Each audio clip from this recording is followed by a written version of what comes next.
Okay, it is 1 o'clock somewhere, so we'll call this meeting to order. And if everyone would join me as you're able to stand, we'll sing the anthem.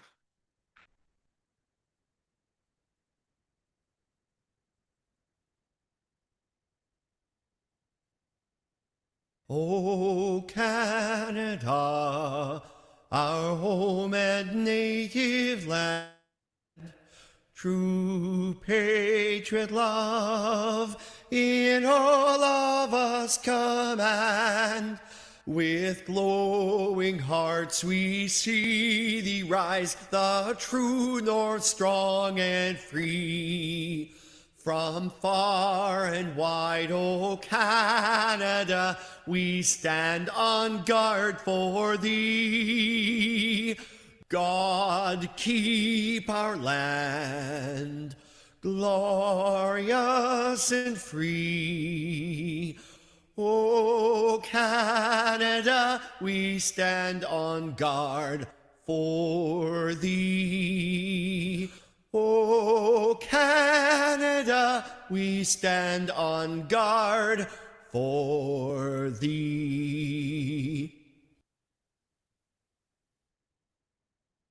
Thank you. Martin, would you Yep. please? As we get there, we recognize and acknowledge the traditional keepers of this land with whom we share today. The township of Southgate is a part of the traditional territories of the Nishnawbe, sorry about that, Six Nations of the Grand River, Saugeen Ojibwe Nation, the Haudenosaunee, and the Saugeen Métis. The land that surrounds us is part of who we are as it reflects our histories. And may we live in peace and friendship with all its diverse people. Thank you, Martin. Madam Clerk, is there anybody registered to speak at open forum? Nope. Okay. I need a motion to confirm the agenda as presented. Jason and Jim will second. Any discussion? All those in favor? That is carried. Is there any declaration of interest related to any matter on today's agenda? Yes. Not, oh, Monica, go ahead, please. Yes, good morning and thank you, Chair. Just wanted to declare a conflict of interest or pecuniary interest in the delegation that's happening for the Rotary Club of Southgate. Okay, thank you very much. Thank you. Not hearing any further. If one should arise during the course of the meeting, of course, you can declare it at any time. So speaking of the delegations and presentations, we have the Rotary Club of Southgate here with us today. Introduction of the new Rotary Club of Southgate. So please, welcome. Thank you. And it's very lovely to be able to stand in front of all of you and introduce us. We are very excited to be a part of where Southgate is and where it's going. So we just wanted to tell you, there's a slideshow here somewhere. Anyway, we are here mostly to introduce ourselves and to let you know that we are backed by an international Rotary organization and that they are service first, service above self, and we are here to be a part of that as well.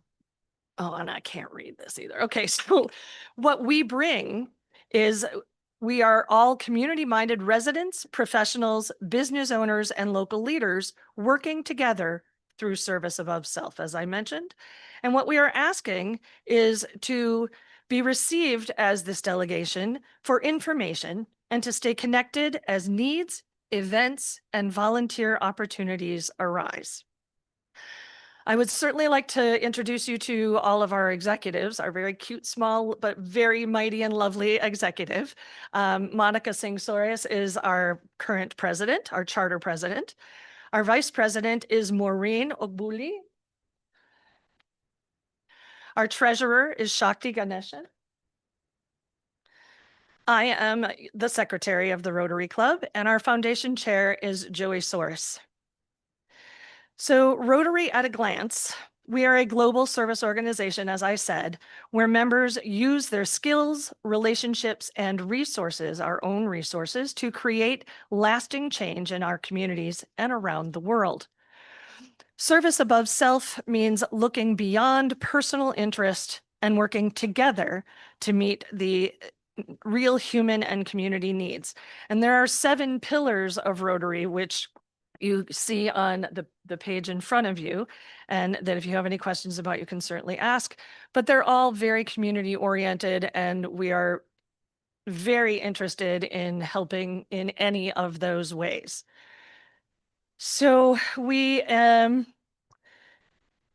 why we matter, why we will help and matter in Southgate is, we're going to encourage volunteerism and be encouraging volunteers.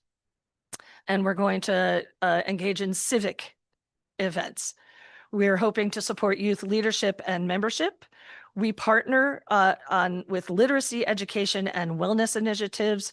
We support seniors, families, and vulnerable residents.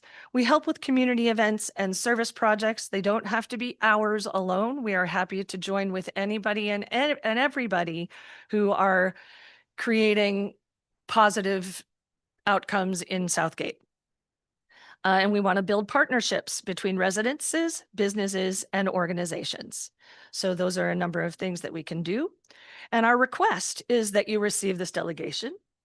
We want to share local needs. We would love to hear from you, the kinds of needs that you feel that need to be met in our community. And we'd happy to brainstorm and work with you and collaborate with you on ways to meet those needs. So thank you. And I'm going to let our vice president stand up and take any questions from you. But thank you so much for listening, and we're very excited to be here. Thank you very much. Council, are there any questions? Martin, please. Good afternoon, Maureen. Good Um, afternoon, Martin. The Rotary Club, it's like the Optimists and the Odd Fellows. It's been around, like, it's generational. Are you going to, when you say and be involved with the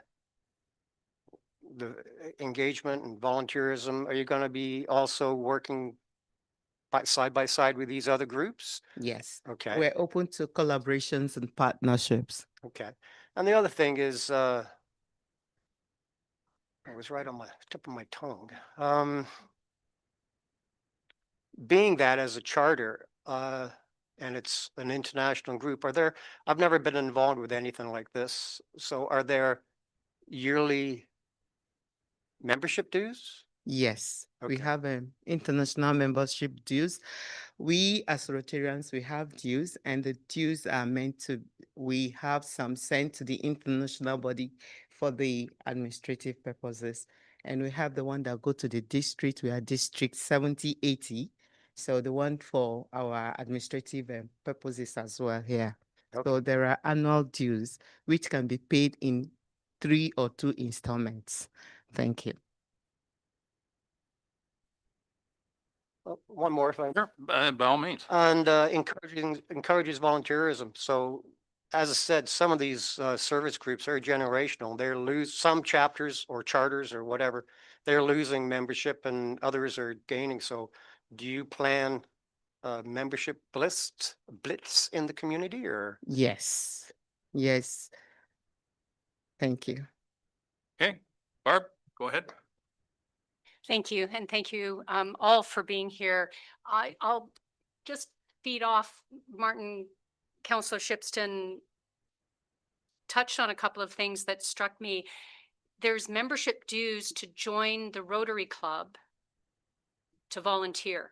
Yeah. What is that membership fee? I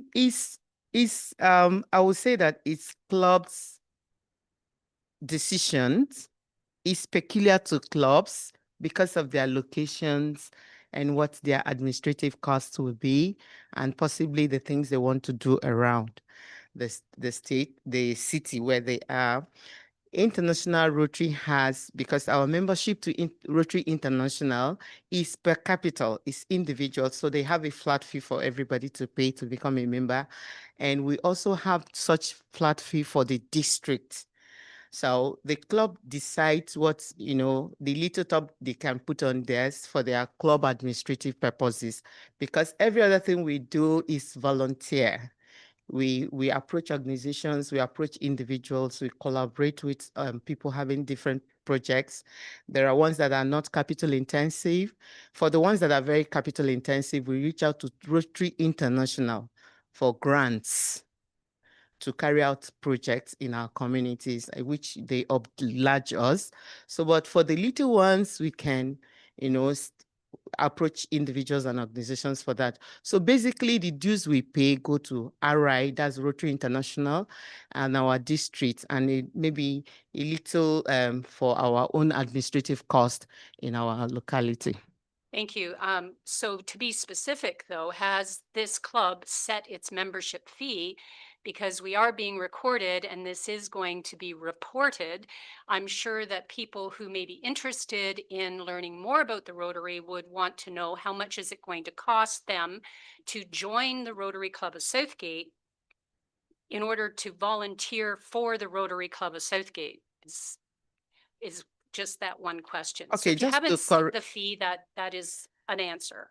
Okay, before I go on with that, I would like to correct an impression. We volunteer for our community. It's not for our Rotary. Rotarians are Rotarians, right? But we volunteer in our communities. Of course you do. Yeah, so we joined Rotary to volunteer in our communities and the world globally. So our Rotary Club, we are looking at $300 per annum. Per person. Yes. Thank you. That answers my question. I'm going to throw in here that, sorry. Come up to the microphone though, Joan. Yes. It is my understanding, though, that to volunteer with Rotary, you do not have to necessarily pay a membership fee with us. Okay, so you don't have to be a member to volunteer with Rotary. That's now volunteer. I'm not trying to be difficult. I'm No, just no. trying to understand is if the intent of the Rotary Club of Southgate is to volunteer and support other organizations, why not just join those organizations that are struggling for volunteers? You know, Rotary itself has sort of captured our hearts. It is, we were introduced to it. I have literally been introduced to it for 2 months already. And I know that there are lots of other really amazing organizations in the area, Mhm. but I felt that what I have learned so far about Rotary is important to me because there's also an international aspect to it. And I have run a charity in Ghana, so that, meant a lot to me. And I think that there's always room for new initiatives, and I'm looking forward to making Rotary a part of what goes on in Southgate. I can certainly share that there are plenty of organizations like, as you already have found out about the Egg Society, our Maple Fest, and the Optimist Club, the Southeast Grade Community Health Center that already provides free support to seniors and youth and food security. There's a pantry. So I'm sure that they will look forward to being reached out to and supported by. 100%. Thank We you. do not have to be the Rotary people. We can be the Southeast Gray Community Health Center people through Rotary. And that would be amazing. Okay, any further questions, Martin? Yeah, you mentioned, Joan? Can't see you. Oh, sorry, I'm here. Yeah, no, you just mentioned you're in Ghana. That brought back the idea of the 1.4 million members and, Rotary International. So that just twigged, and just out of curiosity, the Rotary areas of focus, Mhm. they're all those right from peace building, protecting the environment. Which one of those, or 3 or 4 of those, would you as a group be focusing in Southgate and Dundalk, Holstein? Because water sanitation and hygiene, that's an international thing. Maternal and child health, that could be domestic. Community economic development surely would be domestic, protecting the environment. So which ones do you think you'd be focusing your attention on? Well, I would suggest, and I hope this isn't out of line and I hope I don't offend anybody, but I think that Walkerton would probably disagree with you that water and hygiene is only international. I understand, but if there is ever an issue with, the water isn't getting to people that it needs to get to, and you need people to help carry, waters to, it's that kind of stuff as well as international. And then go ahead. I think I have to bring this forward because The Rotary areas of focus are just to guide us. They are guiding principles for Rotarians on projects they should be involved with, just like so many other clubs, we have around. Then as Rotarians, we are expected to carry out one project, at least minimum of one project in all these areas of focus. Then we know there are some of these that like water, for instance, water, sanitation and hygiene. We might not be doing anything in water, sanitation and hygiene, but we can carry out an informative exercise. It could be in form of pamphlets that is being handed out. Oh, you have to cover your cups, maybe go to school and talk to the young ones. You need to wash your hands before if there's any outbreak, we join the team that is campaigning again about sanitation. So that's basically what that stands for. Yeah. Okay, any further questions? Not seeing any. I want to thank all of you very much, and we look forward to any organization that wishes to help and enrich our community with your efforts. So thank you so much for coming today, and we do appreciate your new club. Thank you so much for Thank you very having us. much. Thank you. I need a mover and seconder to receive the presentation. Barb and Jim, thank you. All those in favor? That is carried. Okay, thank you so much, folks. Moving on, we have a group in the back row there. We have the county here to bring a presentation related to county initiatives and project updates. We have CEO Schertzer, Senior Planner Taylor, and what's your name, young lady? Kayla Ryer. She's the Executive Assistant to the CEO and the Warden. So welcome all of you, and I guess I'll do it the proper way. The clerk likes me to do it. I'll ask for a motion to receive the presentation before we start. Barb, seconded by Martin. Thank you. Randy, welcome. Great. Thank you very much. And good afternoon, Mayor, Deputy Mayor, council members, staff. Thank you for having us as part of your agenda today.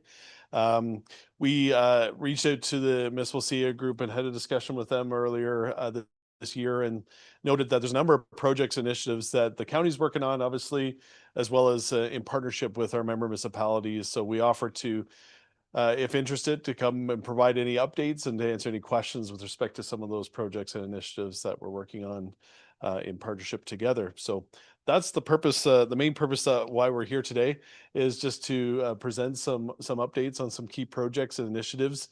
I think Jim noted and Lindsay noted maybe some topics that would be of interest to this council. So we tried to focus on some of those projects, but again, we're here to answer any questions on any other projects that you may be familiar with that the county's working on.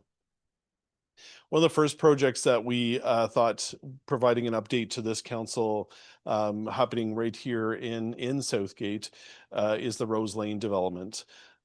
So the county previously owned a housing building at 130 Rose Lane in Dundalk, containing a total of 11 housing units. The building on the property was quite dated and needed significant repairs. And to more efficiently use that property, it was determined the best option would be to demolish that building and construct a new affordable housing build. The previous building, so what we're proposing is a 3-story, 40-unit building, just to meet the greatest need according to some of the Grey County's housing wait list in Southgate. And I'll have some numbers on the next slide with respect to where our wait list is currently at. We have run into some challenges with the property, which staff are working through with Grand River Conservation Authority and township staff. GRCA identified that a portion of the site is within the floodplain and wetlands area. That doesn't quite align with our county and Southgate official plans, but nonetheless, we're working through some of those with GRCA and staff. The policy at this stage on the GRCA side does not support removing the wetlands, which could limit the number of units that we're proposing. The county has retained an engineering consultant, CF Croziers and Associates, to identify some opportunities to do some water course enhancements and to reduce, hopefully, the extent of the floodplain. So that's where we're at in terms of next steps, where we're continuing to have those discussions with GRCA and Southgate staff. GRCA recently noted support for a redesign of the watercourse, so that's a positive step forward, we think, in order to move some of the floodplain to just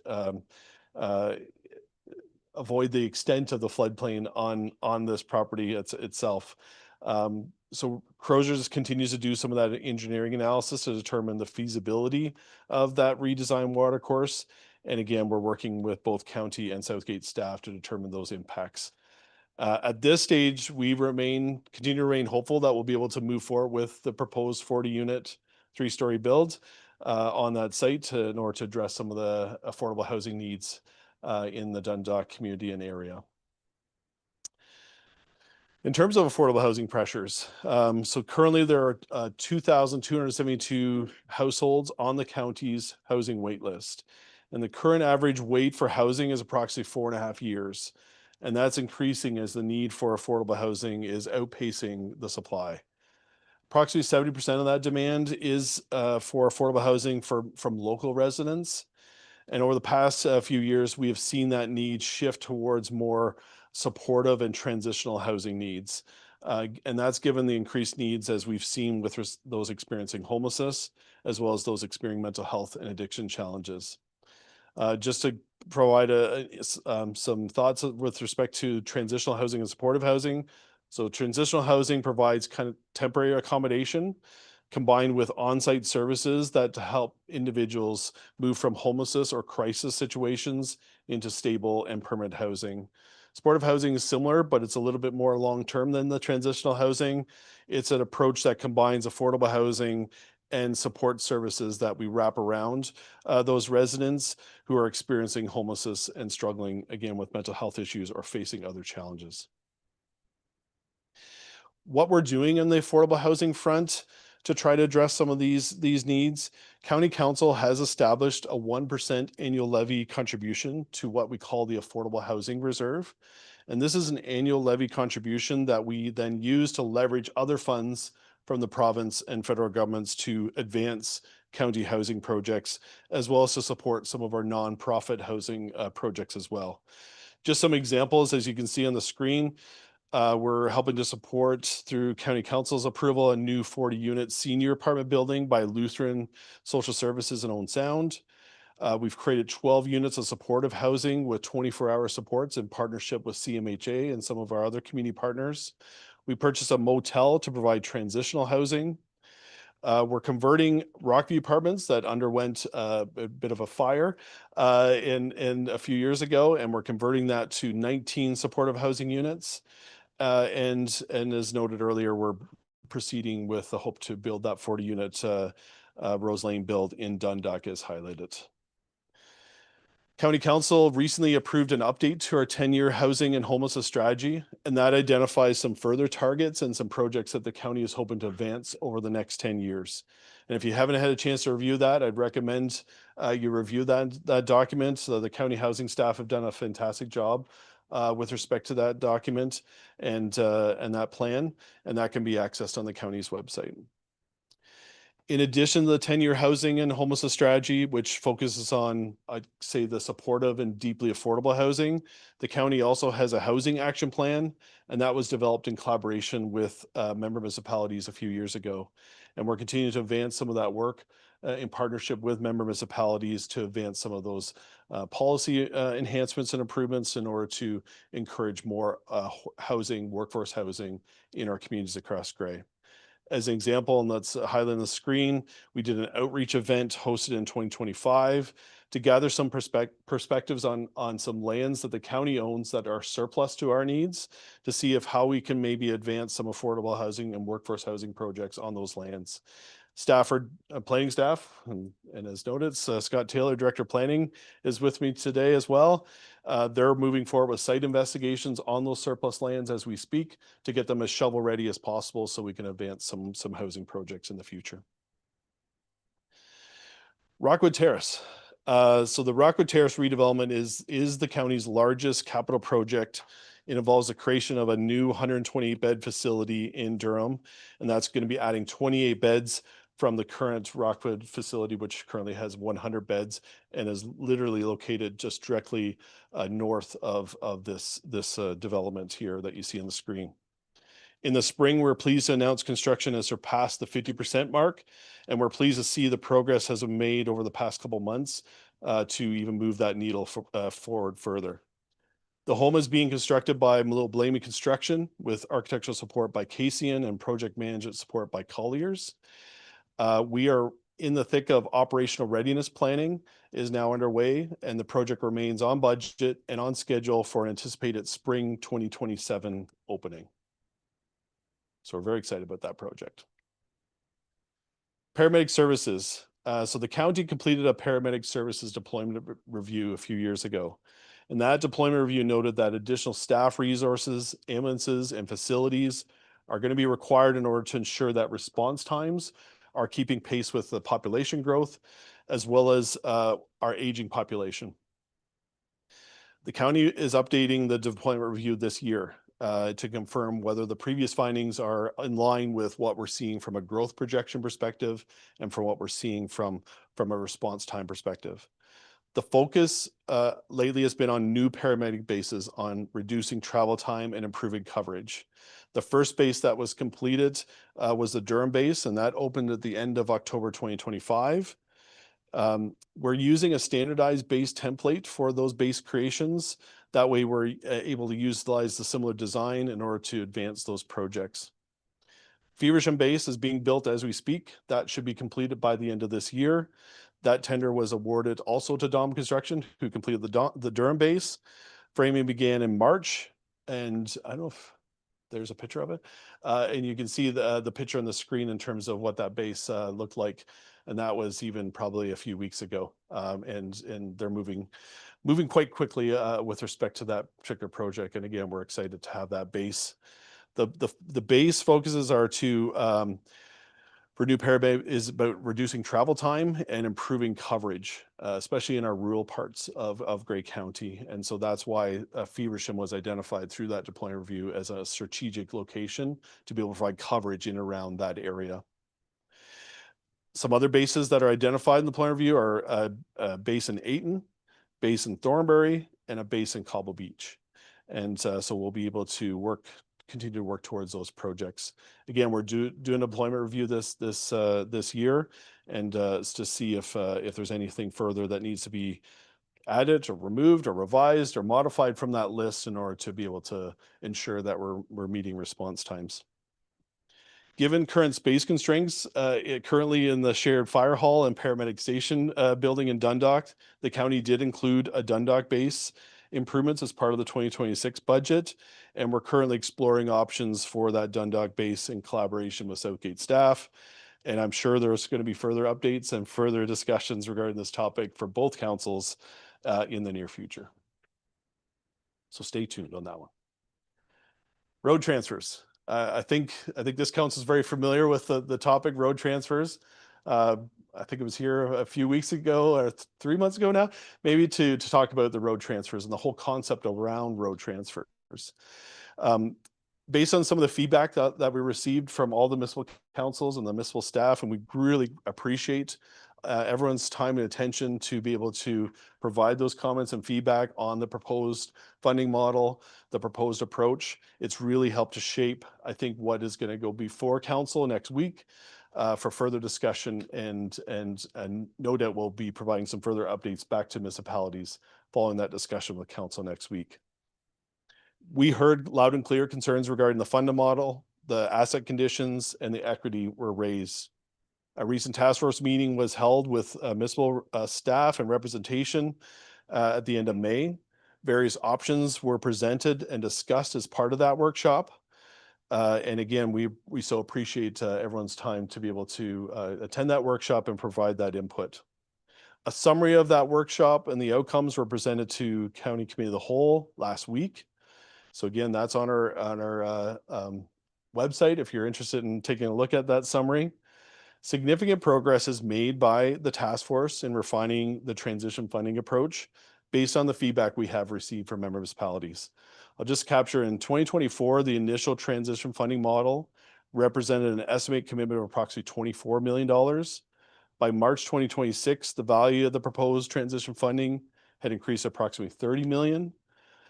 Following further consultation and engagement with municipalities, what I call version B, which is what was recommended by the task force, that's a funding commitment to approximately 42 million over a 10-year period. So that just shows you in terms of based on some of the discussions that we've had with the municipalities, task force took all that information in consideration and have definitely looked at how we can make sure we're trying to address some of those concerns that we heard from municipalities. I'm sure there's maybe some more discussion to follow next week. And again, we're happy to provide updates following that discussion from County Committee of the Whole on June 25th. And then we'll, if there's direction to identified at the June 25th, that'll proceed to council for support on July 9th. No decision has been rendered to date with respect to this. And again, we'll continue to provide updates to our member municipal councils with respect to any discussion and direction from County Council. Don't know if maybe there's last slide, but I'll just cover, maybe got to delete it. There's a number of other joint shared services and projects that we're working on with member municipalities. County Council formally established the Joint Municipal Services Committee in April 2025 to explore some shared service opportunities and explore options with recommendations being provided back to County Council. Some of the initial top 3 priorities that the committee identified was around waste management, healthcare recruitment, and sustainable staffing and shared training opportunities. Around the sustainable staffing and shared training opportunities, our HR team are working on developing a shared training portfolio, and we'll be sharing more information with member municipal staff over the coming months. Waste management review, we've retained Dillon Consulting, and we're working with municipal staff through the waste management community practice to be able to advance some of the information and provide the data and background information with respect to that study. And that's reviewing, again, current services across the municipalities as it relate to waste management and looking for opportunities to create some efficiencies and how we might be able to work together with respect to waste management. Healthcare recruitment and partnership. So work is underway to with Grey Bruce OHT and be able to look at how we can support attaching as many residents to healthcare providers that are currently unattached. Again, this aligns with the provincial goal to attach as many residents throughout Ontario to a healthcare provider by 2029. So we're helping to support and assist in any way that we can to be able to ensure that we're supporting Grey Bruce OHT in terms of achieving those goals and working with all the different healthcare providers and communities, family health teams, community health centers, et cetera, to be able to move that forward. Last month, Grey Bruce OHT announced a major milestone had been reached with almost 5,500 residents being cleared from the Healthcare Connect waitlist as they have now been attached to a healthcare provider. So that's a major milestone for sure. And it's all being done in partnership work across Grey County to be able to attach that many residents to healthcare providers. And that work will continue over the next few years. And we look forward to helping to support and assist any way we can. While I mentioned Healthcare Connect waitlist, if for those that are don't have a healthcare provider today, please sign up for that Healthcare Connect waitlist. That's the main data point that Grey Bruce OHT uses in order to access funding that the province is providing in order to attach as many residents to healthcare providers as we speak over the next few years. So the more accurate we can get that data and that wait list, the better chance we'll have access to some of that funding. We're also working, County Council recently supported an engagement platform called Social Point. And we're working with staff to see if there's an opportunity to look at a regional engagement hub with respect to that. So more to follow on that. I'll save the planning service model because I know that's later on the agenda, but that's another one that we're also looking at working together to see if we can find some efficiencies. We've already implemented a number of planning efficiencies, both at the county and municipal level. And so one potential option still is looking at a hybrid planning services model. And again, I'll leave that for future discussion. We're also working with the clerk staff on a joint integrity commissioner recruitment. And there will be a report that will be presented to county council next week with respect to further information regarding that. And some other things, lots of other things. So and again, I think that's where by working together, we are stronger. And we always appreciate the collaborative nature of both your staff and this council, as well as all of our member municipal councils, in order to explore at least some of these options to see what makes the most sense. So again, happy to take any questions, but just providing an update on what's happening throughout Gray. Well, excellent. Thank you, Randy, very much. The one statement that Rockwood is on budget and on schedule is you'd think it was Southgate building it because our projects are always on time and on budget, right? Sun's always shining. Absolutely, absolutely. So that's good to hear. Does council have any questions for Randy? Martin, go ahead, please. Afternoon, Randy. The Rose Lane, worst case scenario. Yeah. You took down 11. Mhm. Would it still be 20 units? Oh, yeah. Or like if you couldn't put 40? What do you think the benchmark would be there? Sure. Through you, Mayor. Again, we're hoping that we'll be able to achieve that original proposal of 40 units. If we have to, we may have to reduce it slightly, but we're still talking into the mid 30s. Oh, okay. In terms of number of units. Or keeping 40 and looking at maybe a reduced parking, but that's where we'd have to come and potentially look for a minor variance or something and work with Southgate staff and this council with respect to that. Those are options that were plan A, plan B, but right now we are hoping that we'll be able to achieve that 40 unit build, working with Grand River Conservation Authority and Southgate staff on options. Go One more if I may. And I was looking at the annual 1% levy for the housing reserve. With the Lutheran Social Services being a faith-based charitable, there's so much talk about community bonds and funds. Is that something that fund would be like seed money for a startup foundation so they could start getting more investors? Is that something on the dock? Through you, Mayor. Thank you for that question. With respect to that Lutheran Services build, it's partly we get some funding through the province to be able to provide some funds to help support projects of that nature. But we also help to support in terms of any debt financing that we may be able to help to support in terms of that as well. So those are two avenues that we're helping to support, or county council's helping to support with respect to that particular project. On the community bond piece, that is something that's identified in the housing action plan, as I noted earlier, as one potential area to explore further. And I know there's interest in terms of exploring that further.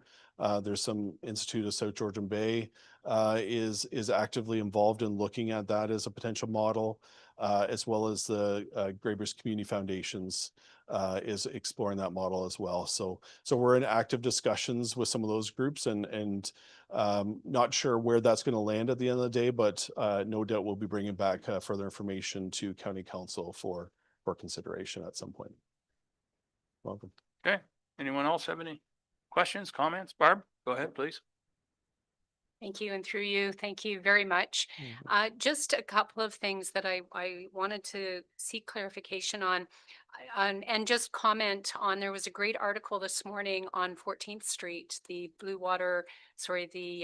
Bright Shores model being the first of its kind in Ontario, and the county was a partner in getting that year-long supportive housing model.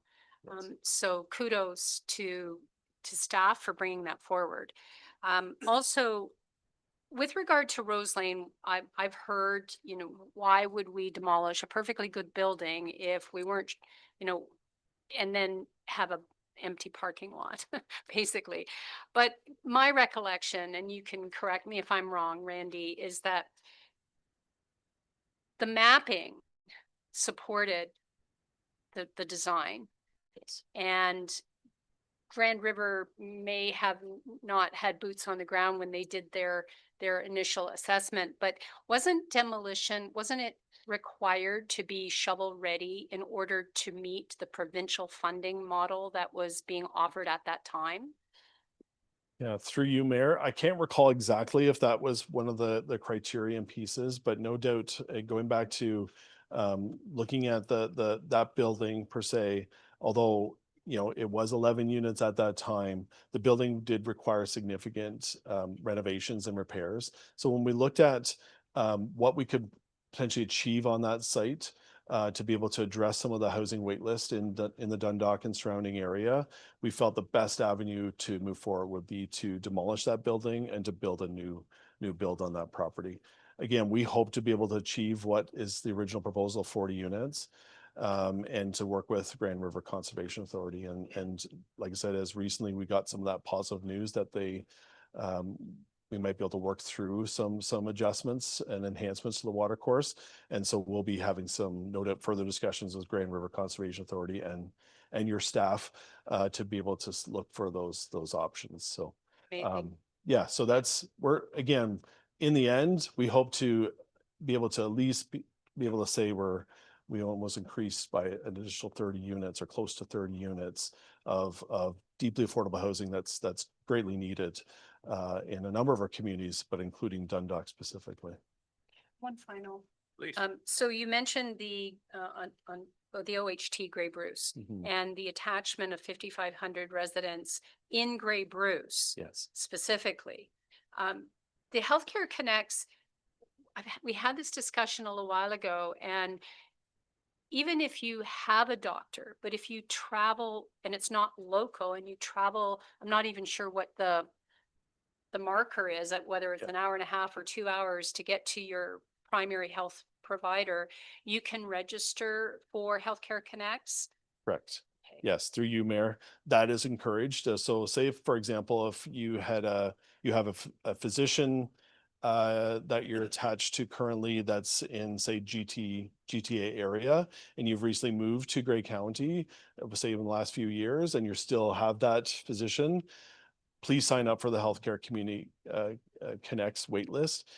Because again, if there's an opportunity to be able to provide healthcare services closer to where that resident now resides, we want to capture that information through that data. So yes, so even though you may already have a healthcare provider, if it's back where you maybe used to reside and now you've moved, sign up for the Healthcare Community Connects waitlist. Yeah. And I think if I'm not wrong, at one time, if you did sign up for Healthcare Connect, you were automatically derostered. That is no longer the deal, is it? That's correct. Yeah. That's 100% correct. So people don't need to worry about that. No. Okay, any further questions? Jason, please. And Just on the affordable housing, you got the wait list. What is the criteria to get on the wait list? Yeah, so I don't have the criteria right in front of me, but I'm happy to follow up with respect to that. It's around obviously from a household income. It's typically tied to, and so there's certain thresholds and requirements. I don't have the exact numbers, but happy to follow up with and share those exact numbers so you have that. And once you're on that wait list, so like I said, it's over 70% are residents that currently reside in Grey County. But there are residents, or there are other folks that sign up for the wait list from other parts of Ontario. So you're not restricted to be able to sign up for a wait list. If it's not within your home county or your home service area, you can sign up on other wait lists. But majority of our wait list are residents in Grey County that are in need of that affordable housing, of the county housing. go ahead. So I'm gonna put you on the spot here because I've asked this for years and what is affordable housing? Yeah, so it varies, as you know, in terms of definition. So when I say deeply affordable housing, I'm talking about the county housing units and the supportive housing units and the transitional housing units. So these are typically from a household income, probably at some of the lowest percentiles in terms of overall household income. folks that, you know, are obviously, if you're paying for housing, you may not be able to pay for utilities and food, right? The combination of those things. So that's the thresholds. Again, I don't have those specifically offhand, but maybe other folks in the audience may pull those up as we speak. But on the affordable housing side, as it relates to the definition of principal planning statement, this changes all the time. But it's still 30%. Yeah, it's the two. Well, no, sorry, if you're okay, Mayor, yeah.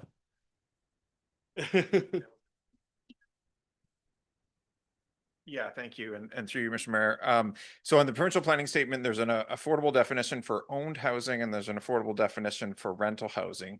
Generally speaking, on the ownership front, I believe it's 30% of your gross household income or 10% below the regional market area for the 40th percentile. I have to look that up, but it's a twofold test, and to determine what it is for your specific municipality, you go with the lower of the two.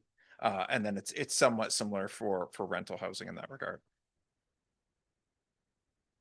And through you, Mayor, on what I was describing as the deeply affordable, so this is the county housing.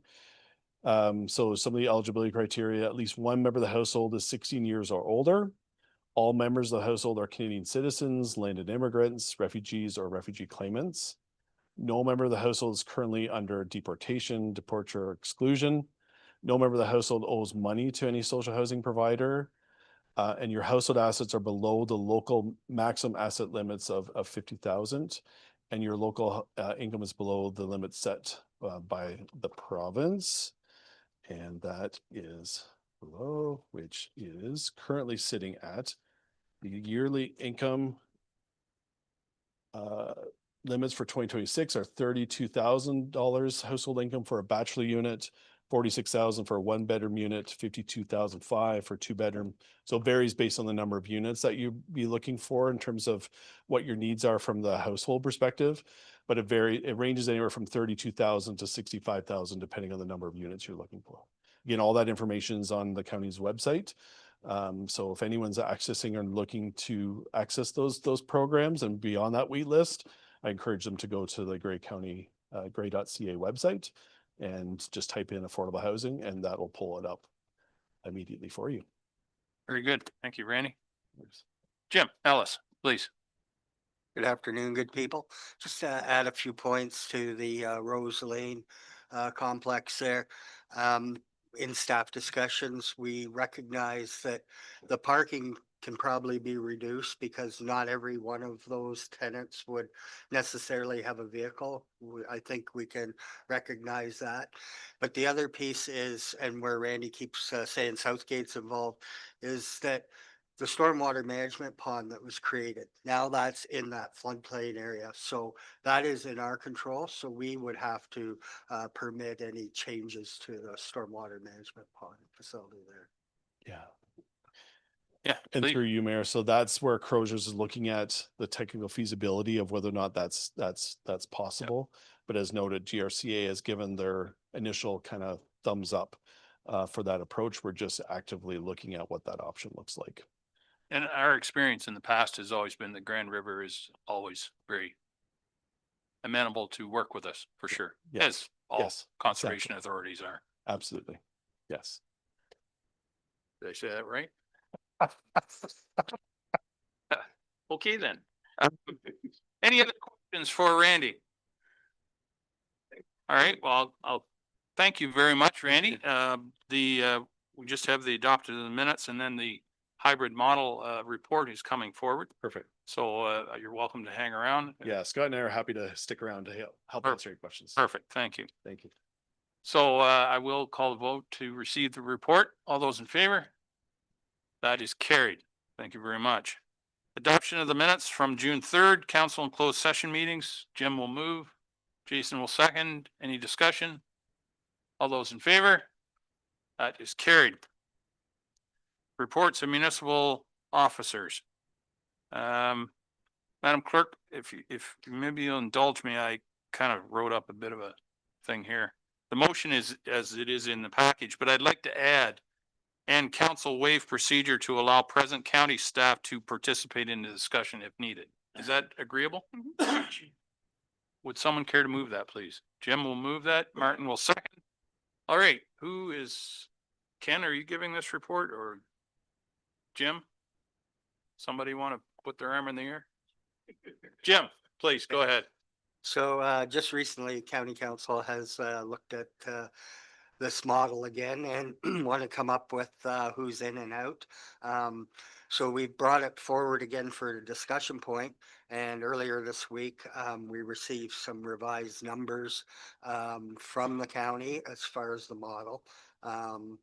They're somewhat similar in ways. It looks like a slight cost saving with going with the model. And in the report, it outlines some pros and cons with the models. I think one of the biggest advantages would be that a little bit more possibly secure staffing if we went to the hybrid model, that there would be flexibility to absorb if there was movement within the staffing criteria. But again, on the other note, there's that service level that we have in-house and we respond to, and our local needs. So I think those are two of the biggest factors, both for and against, that we see, and not discounting that the county service model would not provide great service. But again, just being that home grown flavor kind of thing.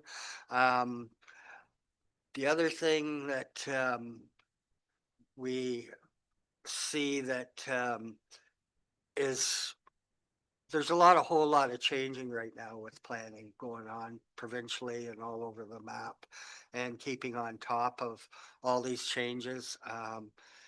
You know, it says in some of the report, it might have been the county report, that it's always kind of the finger that we're the ones slowing the process down, but I don't think necessarily that's always the case.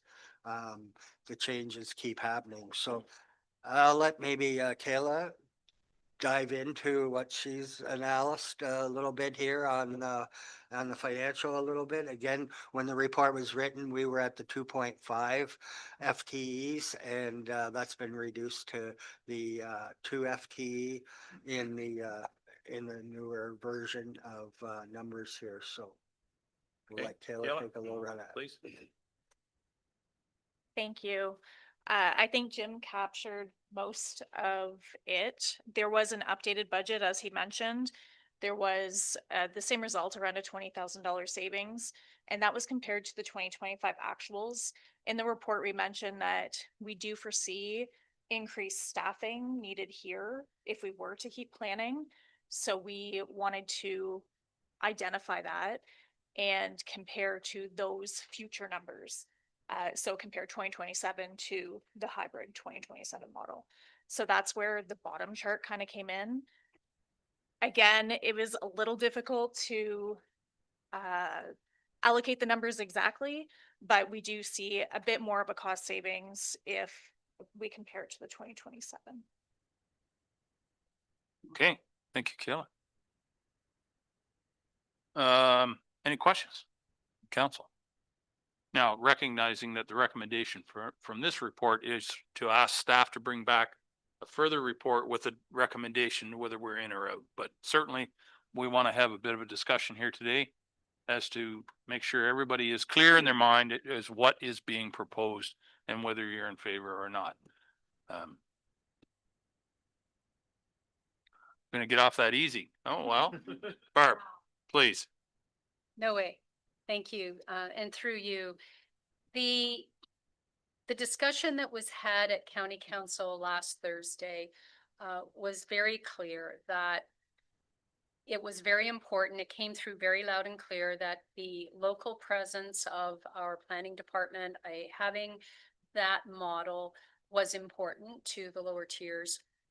And if I'm not mistaken, Scott's there somewhere, if we have local planners, not all municipalities have a planner currently, but if we have local planners and they are located in the municipality, they would remain located in that municipality.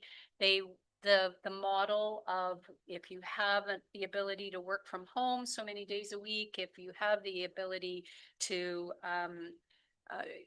you were hired to arrive at this location, if at any point in time, if workload dropped off, like development does from time to time, there's an opportunity for more broad learning by going to another facility or helping out at the county or helping out at another municipality, but the mileage difference would be incorporated. So there were a lot of those discussions had, and I think it's important that we not exclude those opportunities for professional development and growth that could come with this model.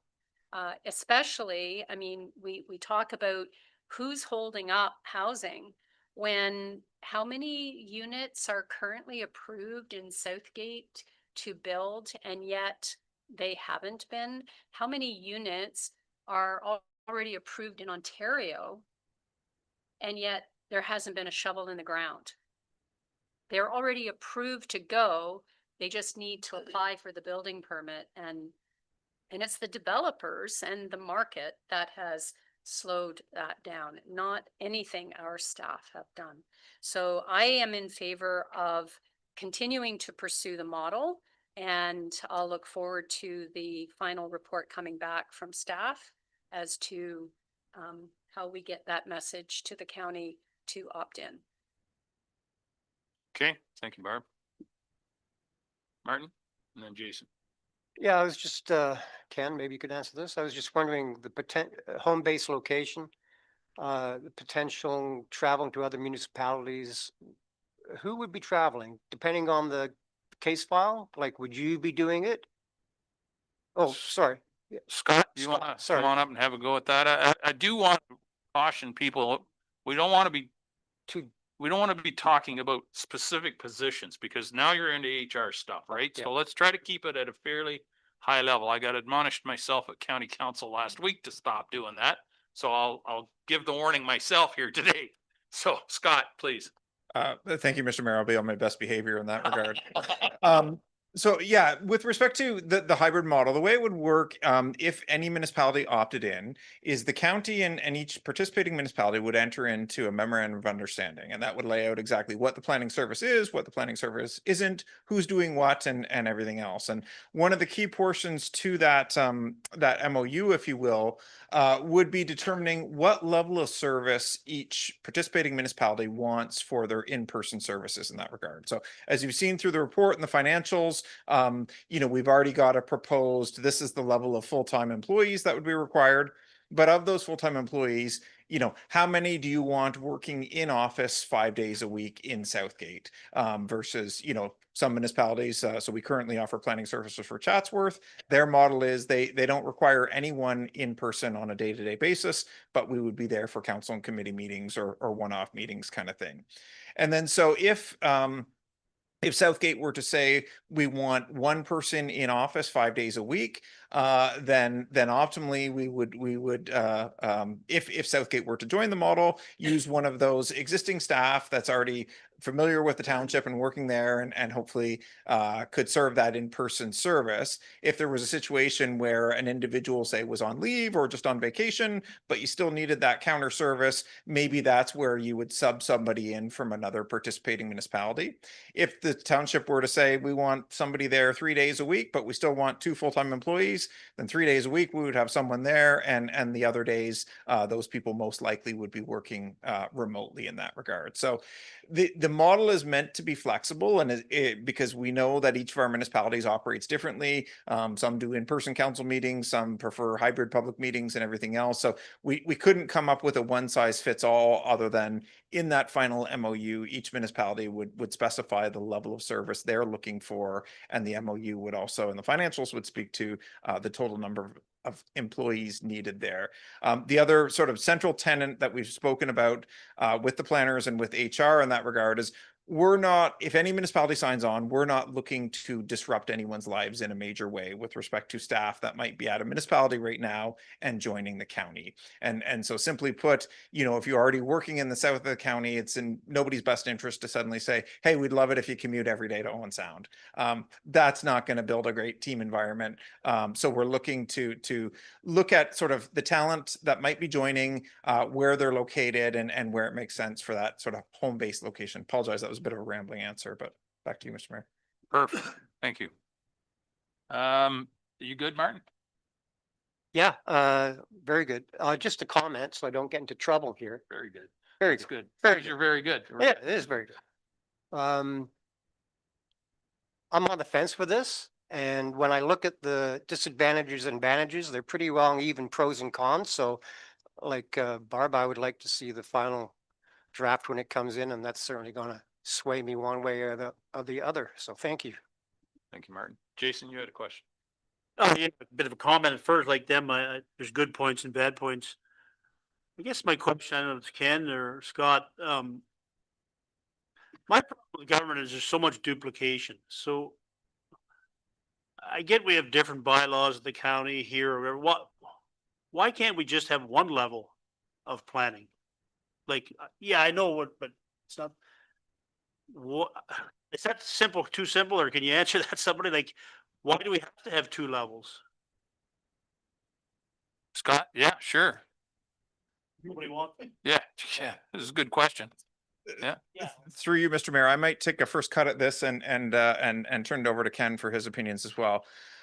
So one of the sort of central tenets of investigating this model started with sort of an overall planning efficiencies exercise. And the province was very clear, they want more homes built faster. And so what can we do locally, as Deputy Mayor DeBreen talked about, to make sure that sort of we collectively between the county and the municipalities aren't that roadblock. And so we suggested a number of changes that we could each make to our current models, and your township staff have been wonderful at updating your official plan and different processes within the township to make sure, you know, you're going along very well in that regard.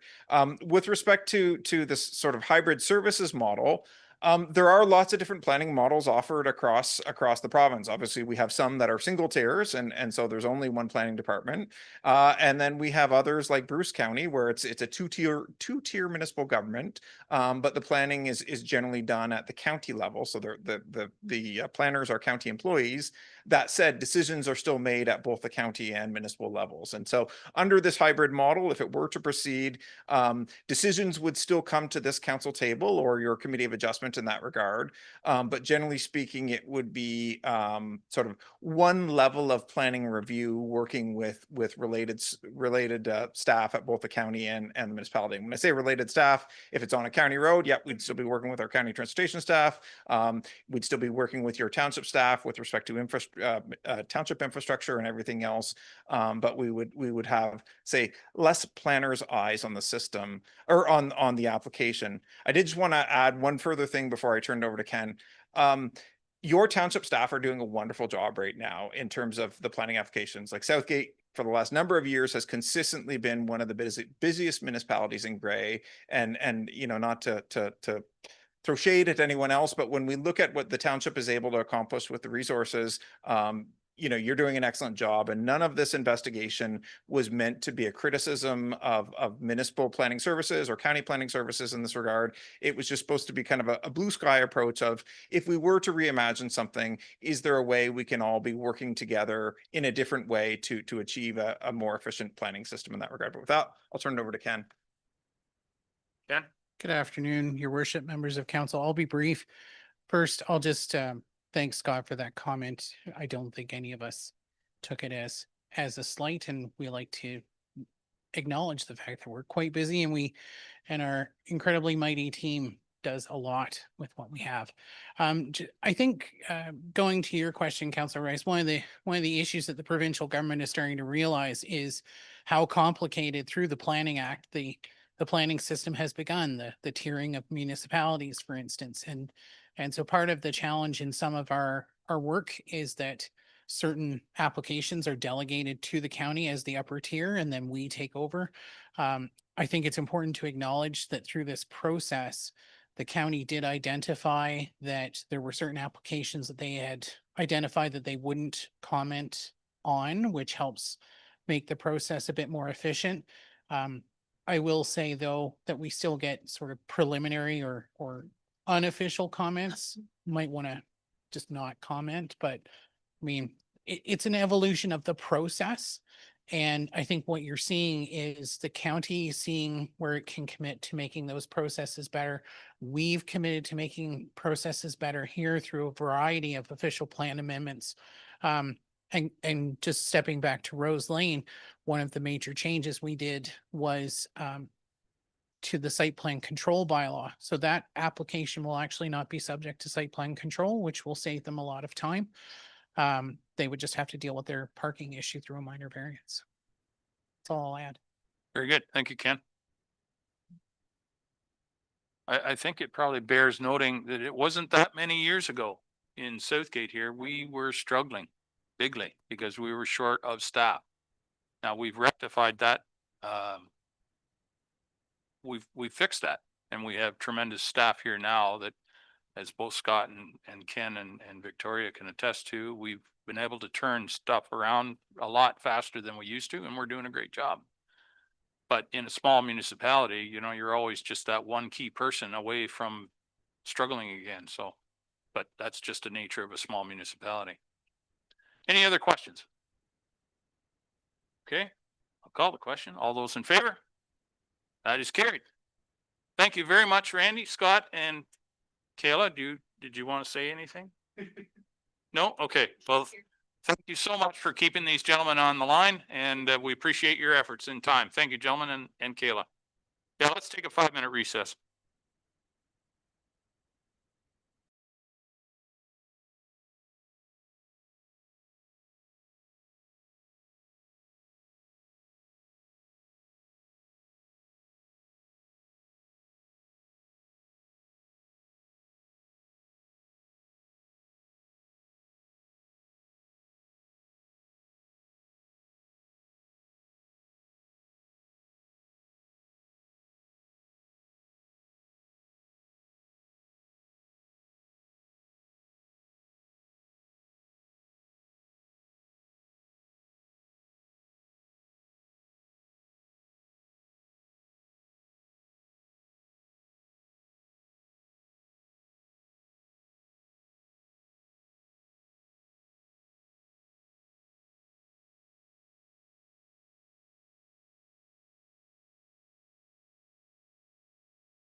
Nonetheless, good discussion.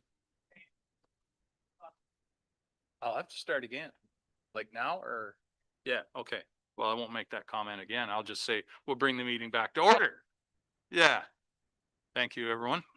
So the next report is Development Charge Reduction Program from the CAO. Someone care to move that, please? Jim, seconded by Barb. Thank you. Jim.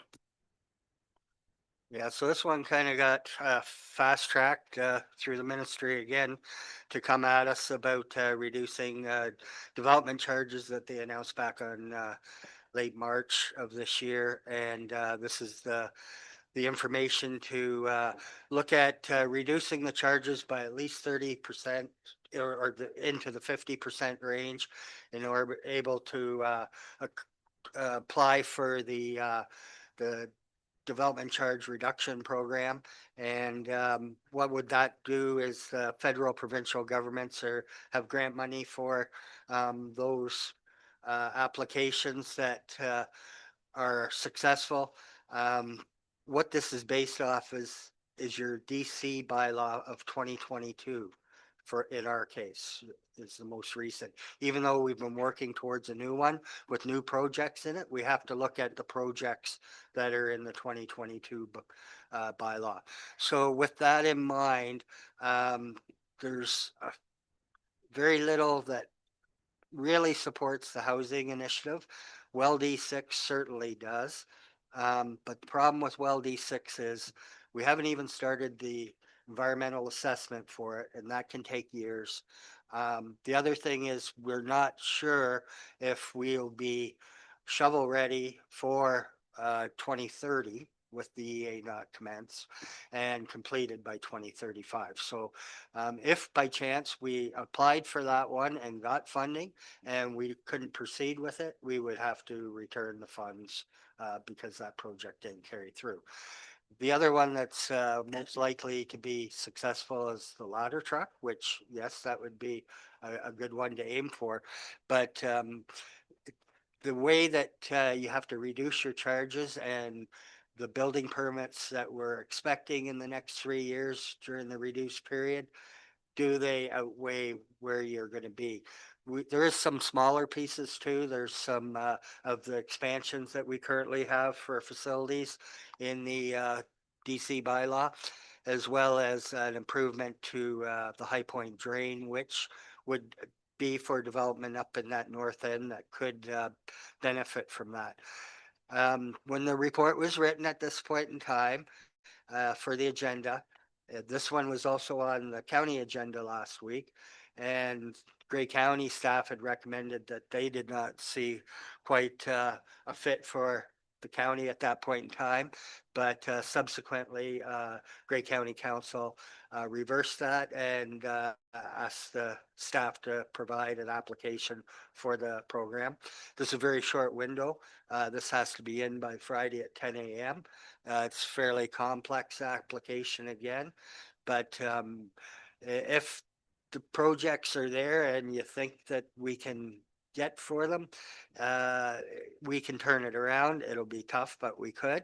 But I want to let Kayla, who she's been involved because of the applications. She looks after the grants and that, the TPON part of things, as plus she's been helping out most recently with Taylor just returning with DCs and stuff. So we've been in conversations with Sean Michael from Watson Associates.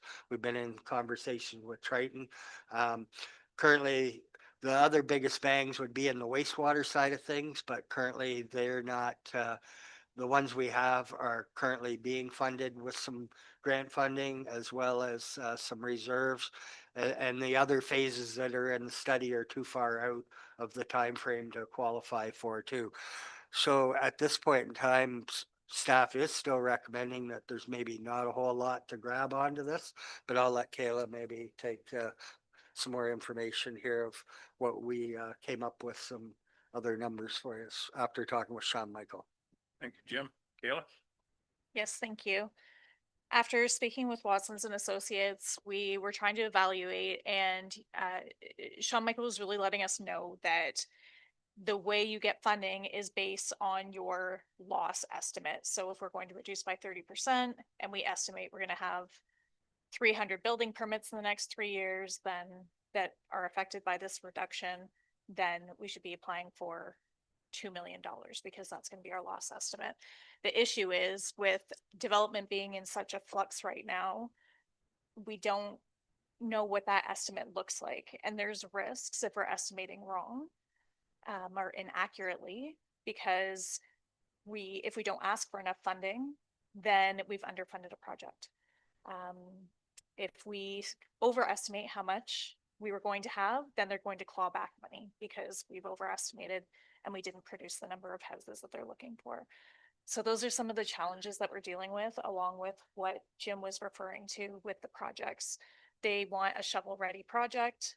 Well, D6 is not shovel-ready, so we don't feel it's going to be successful. The ladder truck, although it's shovel-ready, it would have a harder correlation with the providing more homes. So in my opinion, that wouldn't be a strong application for a project.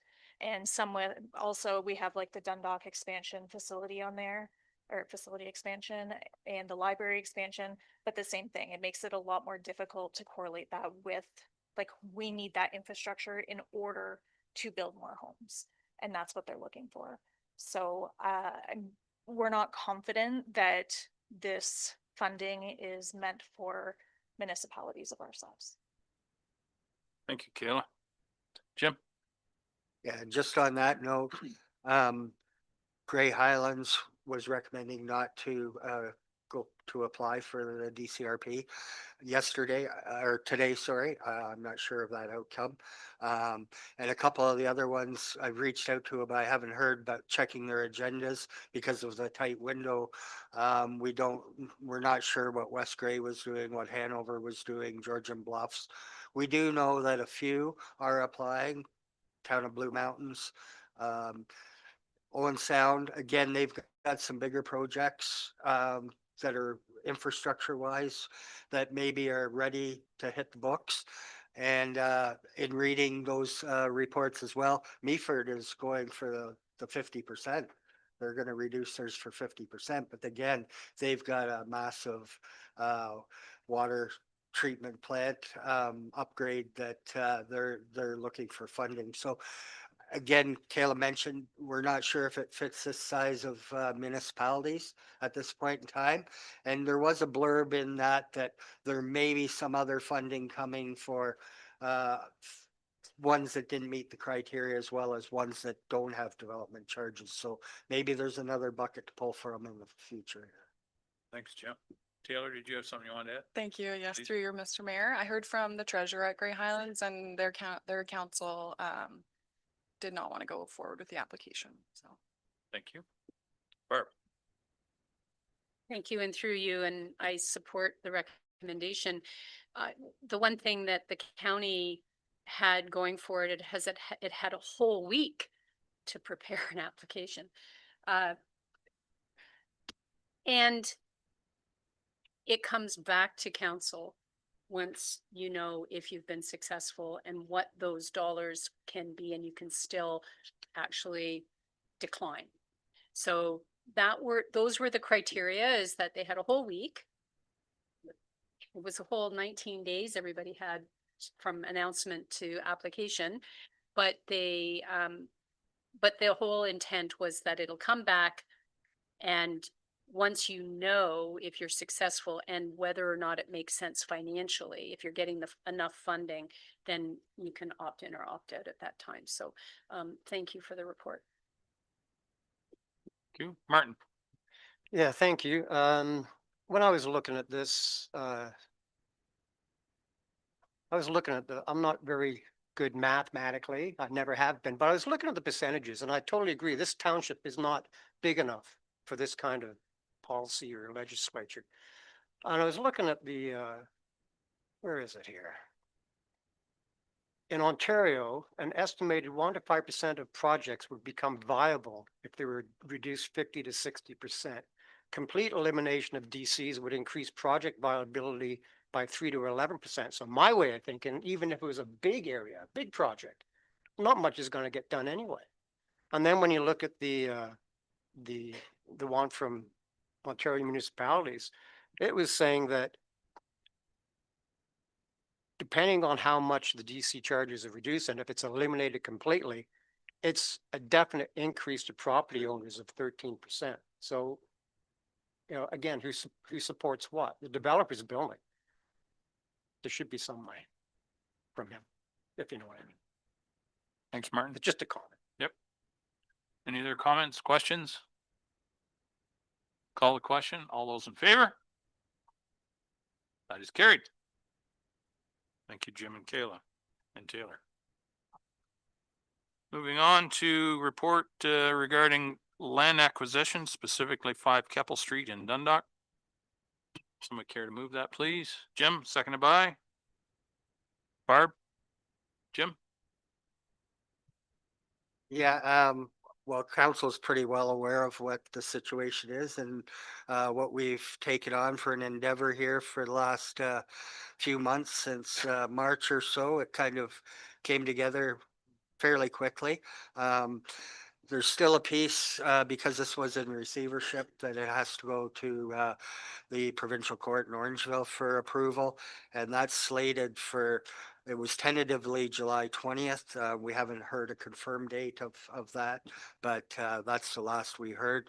At that point in time, after that, we can release the financial implication, but we have to keep that under wraps until the court has heard the case. So this is a great opportunity. This is new beginnings. This is a strategic investment that's an opportunity to expand and enhance and grow municipal services and future visions in the heart of Dundalk in the downtown core. But again, you know, it's an opportunity that we've seen, we had a look at, we involved council and staff, and it seemed like a very good fit with our plans.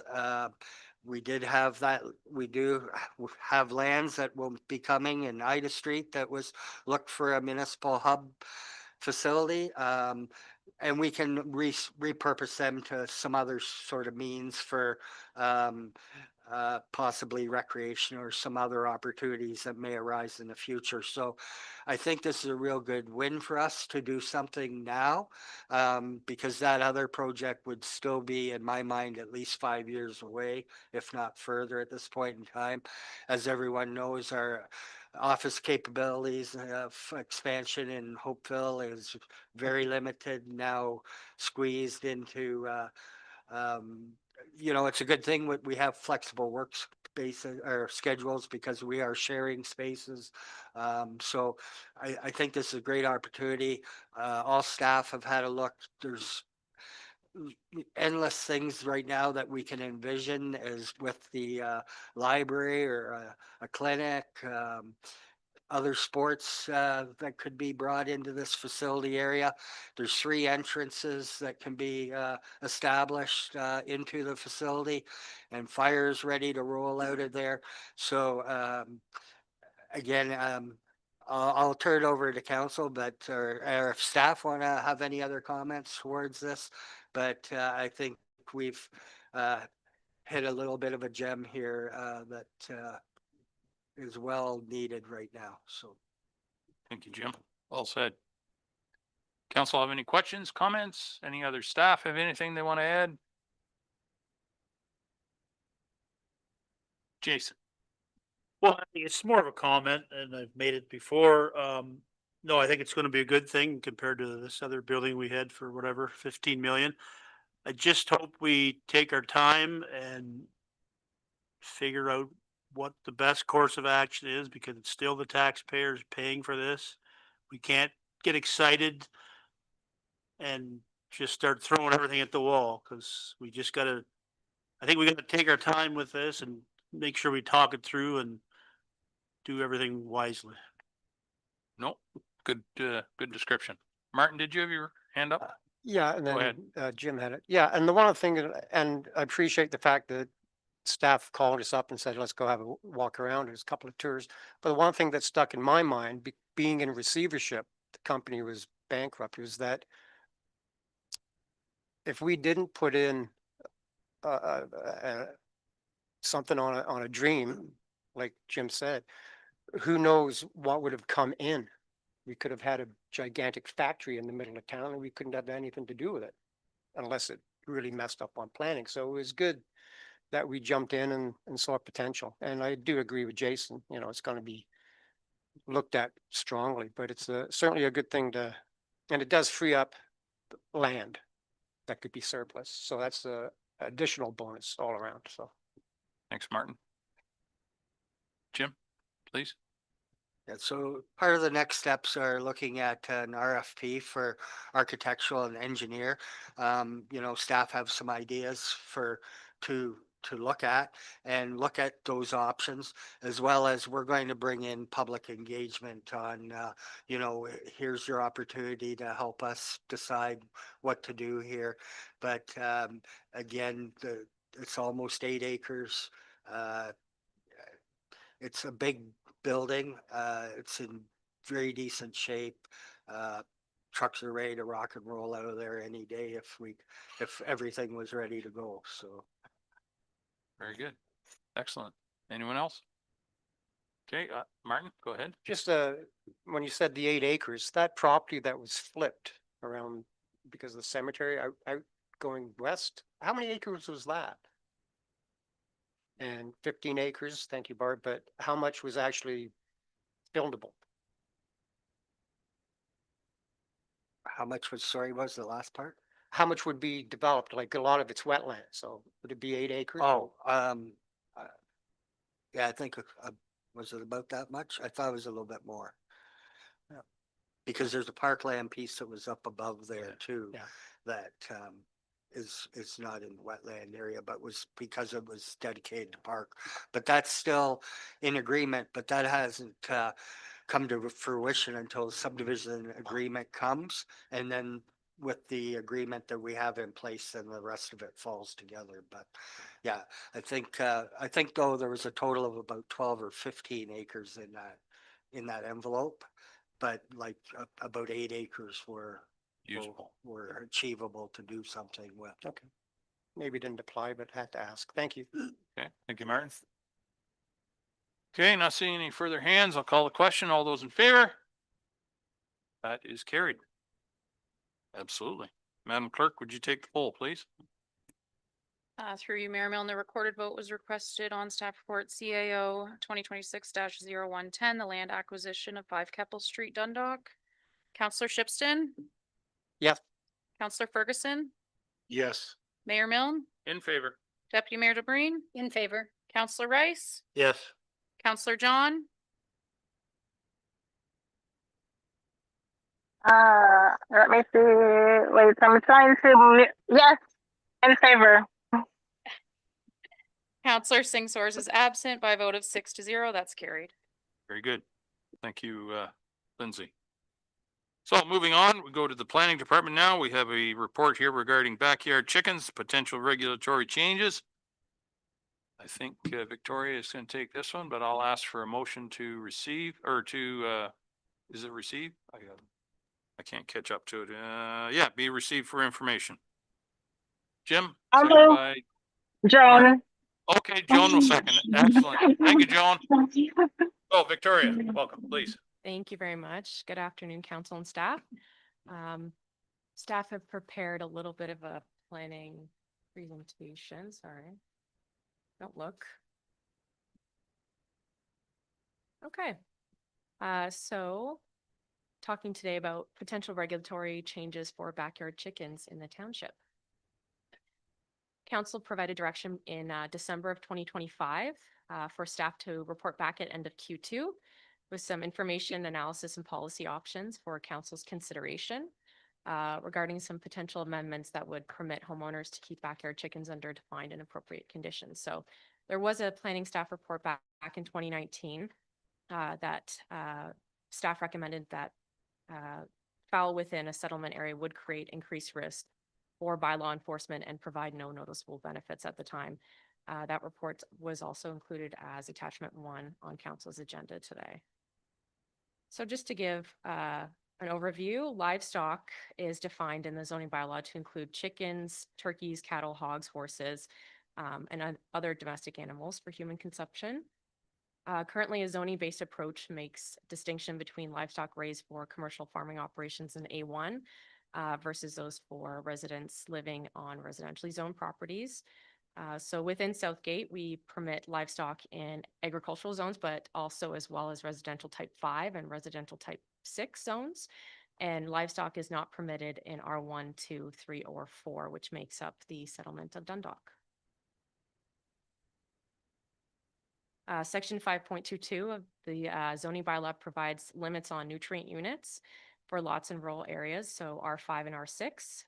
In the R6 zone, Section 5.22 specifies that livestock must have a minimum lot area, or to permit livestock on the R6 lot, it would have a minimum lot area of 1 hectare and the minimum frontage of about 60 meters. They're permitted 2 nutrient units, where 20 fowl is considered 1 nutrient unit. So they could have up to 40 fowl. The R5 zone also requires a minimum frontage of 30 meters and a minimum lot area of about 2,000 square meters. It only permits 2 horses or 2 nutrient units, and they must be used for transportation purposes for the residential lot. And then the limitation to the R5 and R6 zones recognize that these zones are typically in rural settings. They're not serviced with sewer and water, and they have a larger minimum lot area and size to allow chickens the ability to roam and separate from adjacent homes as well. Raising of chickens or other fowl is generally exempt from the township's exotic animal bylaw, which prohibits keeping primates, wolves, coyotes, cougars, bears, skunks, lots of other fun animals like venomous snakes and large lizards. The current approach for backyard chickens is set out in section 5.22. It allows limited uses in the R6 zone. Section 5.22 makes it clear that the township considers keeping fallow use of land that can be regulated through zoning. There are no zoning provisions permitting backyard chickens in any other residential zone, and particularly residential type 1 through 4, which apply in Dundalk. So to fully present further keeping of backyard chickens in the R1 to R4 zones, the exotic animal bylaw should be amended, or that's staff's recommendation today, to prohibit roosters, add hens, ducks, and other fowl to Schedule A. If council is inclined to allow limited backyard chickens in urban residential zones, section 5.22 of the zoning bylaw could be amended to prohibit roosters and allow a limited number of fowl or hens accessory to a residence. If council also wants to conduct a pilot project approach through a temporary use bylaw, then backyard chickens could be considered on a site-by-site basis.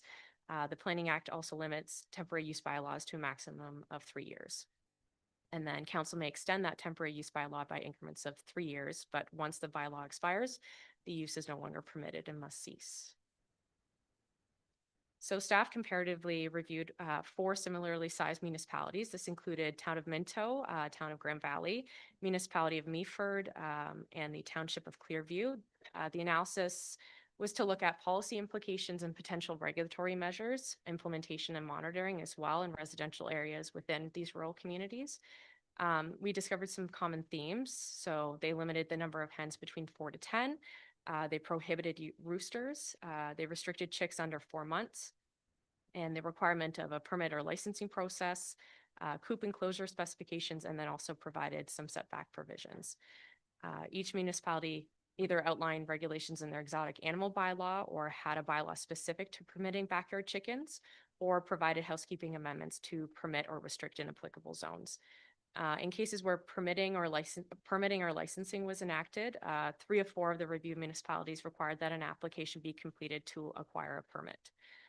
Licensing can be a retroactive measure to existing operations subject to meeting any rules the licensing bylaw sets out. And this approach would require a staff allocation to process, inspect, and enforce a licensing bylaw. Okay, so staff have discussed several options addressing the notice of motion. So I'll outline, we have about 7 recommended options today. Number 1 is what staff is currently recommending based on our report. So this includes status quo, no changes. So if there are no changes, it would include no changes to the zoning bylaw where backyard chickens are permitted at a current time. A licensing bylaw would not be passed, and council is recommended to direct staff to amend the exotic animal bylaw to add roosters, hens, ducks, and other fowl as prohibited exotic animals in urban areas. And as outlined, staff are recommending this option at the time. Option 2, remove existing provisions, so no chickens at all. You could remove section 5.22 from the bylaw prohibiting backyard chickens in the R6 zone, and then as well as R5, I guess technically. Anyone who met the rules of section 5.22 would be considered legally non-conforming as well, but they would be allowed to retain the backyard chickens despite the amendment. And an official plan amendment would be recommended to provide some guiding policy as well, and as well as public engagement to satisfy requirements of the Planning Act. Our third option up there is to expand chickens to rural residential only via zoning. So that would include R5. So a zoning bylaw amendment would be undertaken to help clarify section 5.22, enable backyard chickens in the R5 and R6 as a permitted use, and then an official plan amendment to provide guiding policy as well for both R5 and R6 zones. And then again, public engagement required to satisfy the requirements of the Planning Act. And then some provisions added as well to limit roosters, hens would also be included. Our fourth option up there is to expand chickens to rural residential only via licensing. If this option is chosen, it would be an associated backyard chicken bylaw would be prepared by staff, limiting licenses to rural residential properties only that comply with section 5.22 of the zoning bylaw. And an associated public engagement strategy would be undertaken as well, and then provisions added to limit roosters, hens, etc.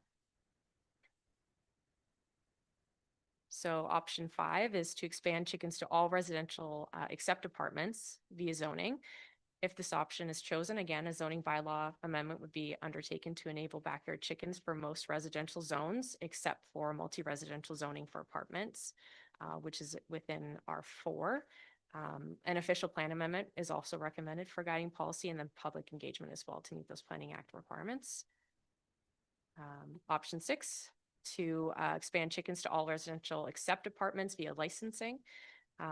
If chosen, again, a backyard chicken bylaw would be prepared in all residential zones except for apartments, and an associated public engagement strategy would be undertaken as well, and then provisions to prohibit or limit, roosters and hens. And lastly, we have our pilot project via a temporary use bylaw. An official plan amendment would be prepared to help with guiding policy, and then any applications related to backyard chickens as well. It would also help us establish minimum criteria for considering requests, and requests would be subject to Planning Act requirements as well, as well for public engagement, notice, and then fees as well. And staff would recommend that an official plan amendment would be enacted to create some evaluation criteria for some of the options that have been outlined. Okay, so some health and safety implications. Grey Bruce Public Health continues to have concerns about backyard chickens, particularly waste disposal, vermin and bacteria, spread of avian influenza as well. So while zoning regulations can't effectively address all of these issues, licensing system could require proper waste management, veterinary screening, vaccinations, and enforcement measures as well. An avian flu outbreak could require involvement from public health and federal agricultural authorities, and may result in affected flocks as well. And there is some concern about whether chicken waste can be disposed of through the municipal green bin program.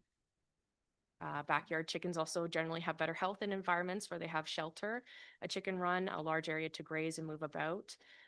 This is typically achieved through larger rural properties where there's sufficient backyard space for chickens to roam and run and to be provided. Urban properties are small and have limited space, and roaming fowl may end up on other properties, and also their waste may end up on other neighboring properties as well.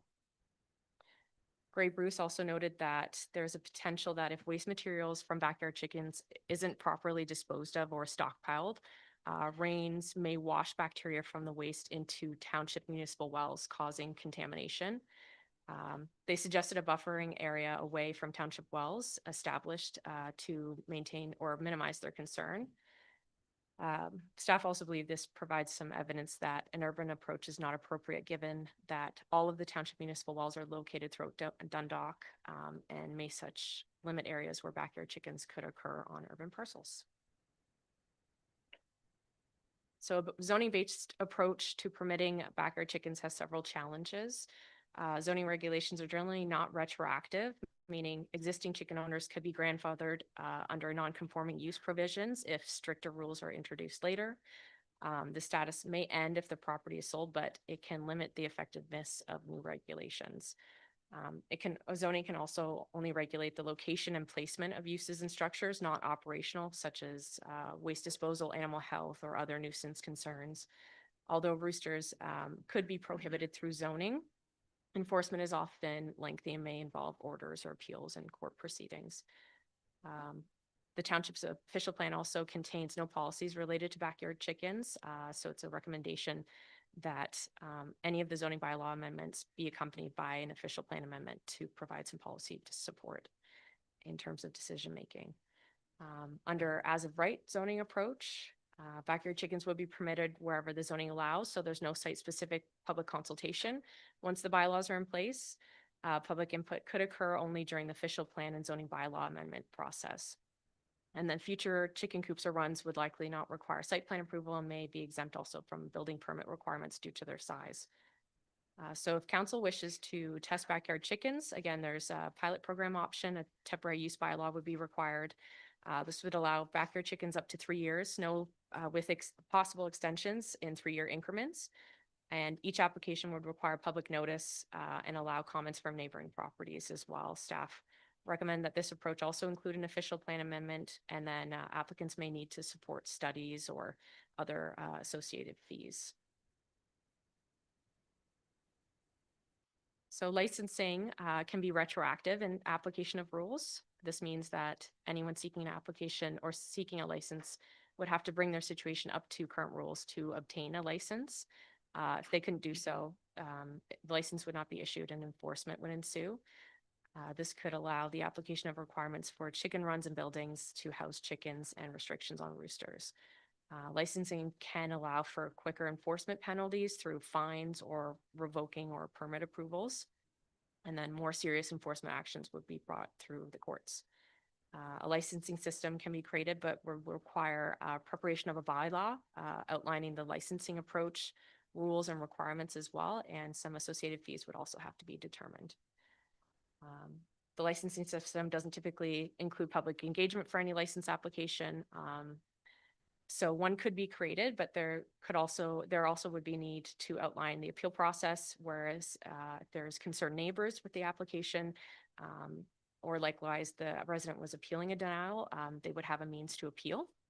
And then if the licensing approach is chosen, staff would prepare an associated bylaw that would outline the process of obtaining the license, the appeal process, how the public engagement would be obtained, if any. And then because this is a new process or a new approach to the township, staff would recommend that we bring forward a public engagement program for council's consideration to receive feedback.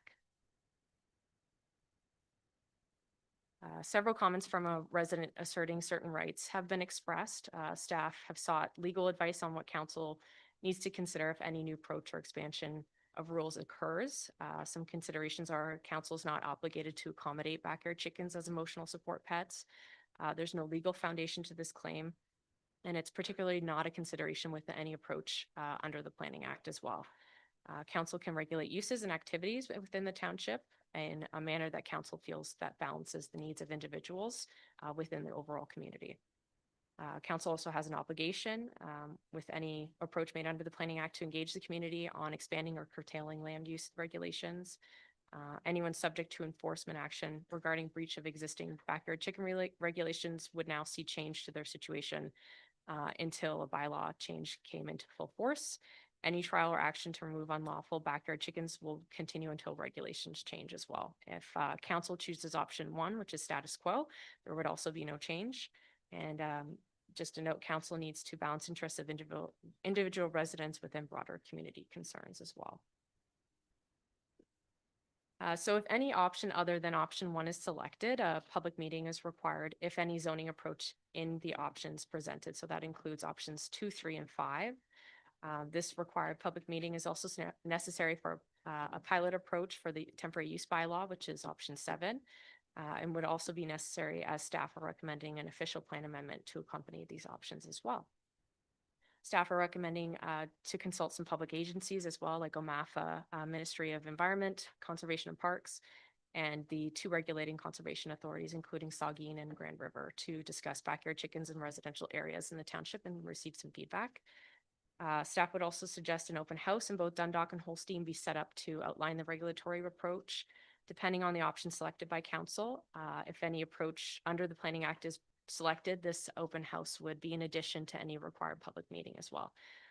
The views of residents would be summarized for council as well within a report for the adoption of a proposed bylaw or amendment. It's important for council to consider the following when selecting an option. Expanding backyard chicken regulations would have significant staffing, financial, and operational impacts. By law enforcement is already at capacity and would likely require an additional staff member and increased legal funding. The planning department is also operating at full capacity due to high volume of applications, meaning new regulations would require reprioritizing current projects.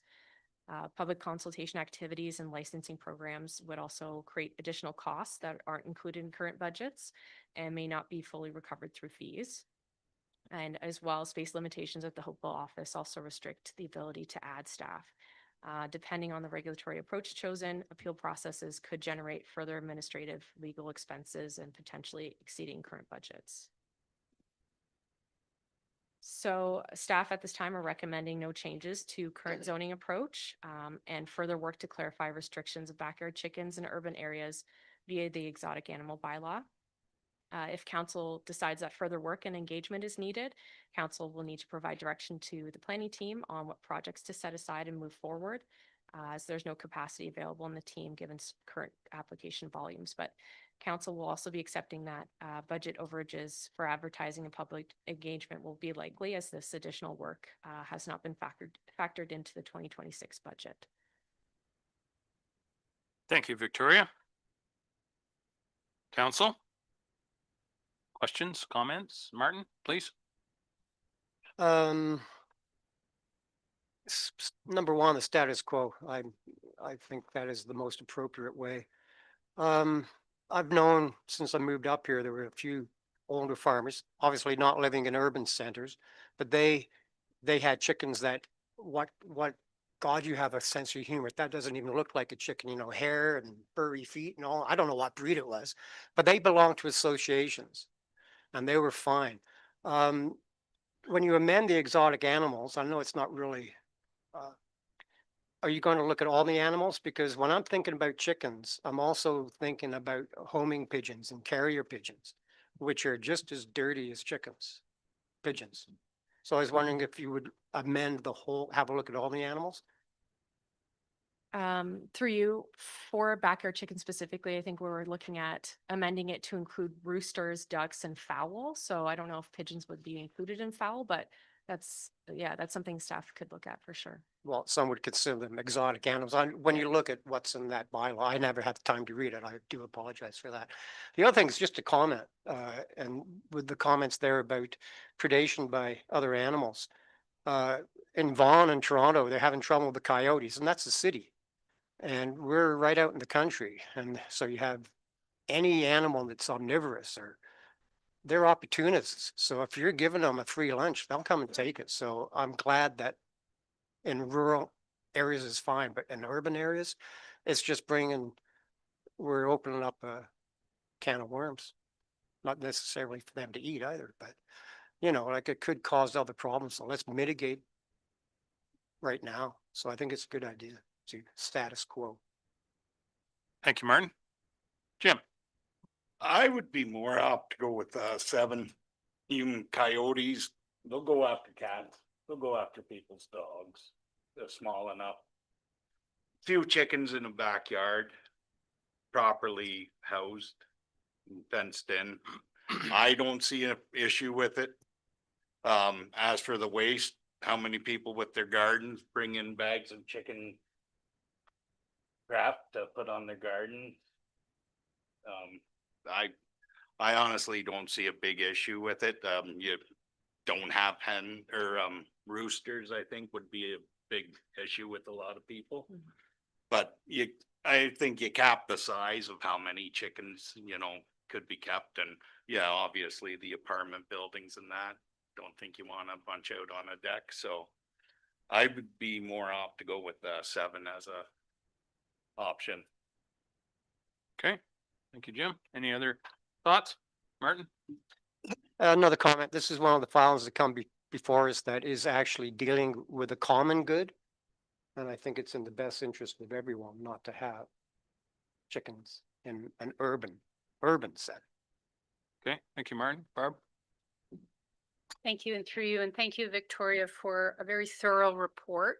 A lot of research, and I liked the way it was presented. Some concerns that you've raised, I mean, it would be worthwhile to confirm whether or not chicken waste can go into green bins, our green bin program, because if it's not permitted, we need to educate people, regardless of the zone that they're currently in. When you say, just in picking things up from your presentation, you said that if we were to amend it to allow chickens in the urban settlement area R1, 2, 3, 4, it would be for all residential zones. That would include townhouses, which currently might have a 6 by 10 foot area out the patio door. That could include back-to-back semis with no backyard. And if they are as of right, then we run into disputes, who gets them, who doesn't get them. And if it were to become as of right, then there is no public engagement until such time as a neighbor who doesn't like the chickens coming over onto their front porch, or the noise of chickens, or any of the nuisances that could go along with it, then it becomes a complaint based and another bylaw enforcement. And that bylaw enforcement piece is, okay, you have a couple of chickens in your backyard and you're getting your free eggs, but you have to feed the chickens.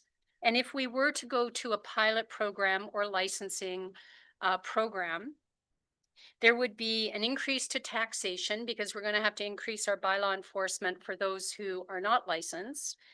There would have to be an adequate fee for the licensing, so that those who have no desire to have chickens are not paying for the individual who wants them. Annual inspections needs to be borne by the person wanting the chickens.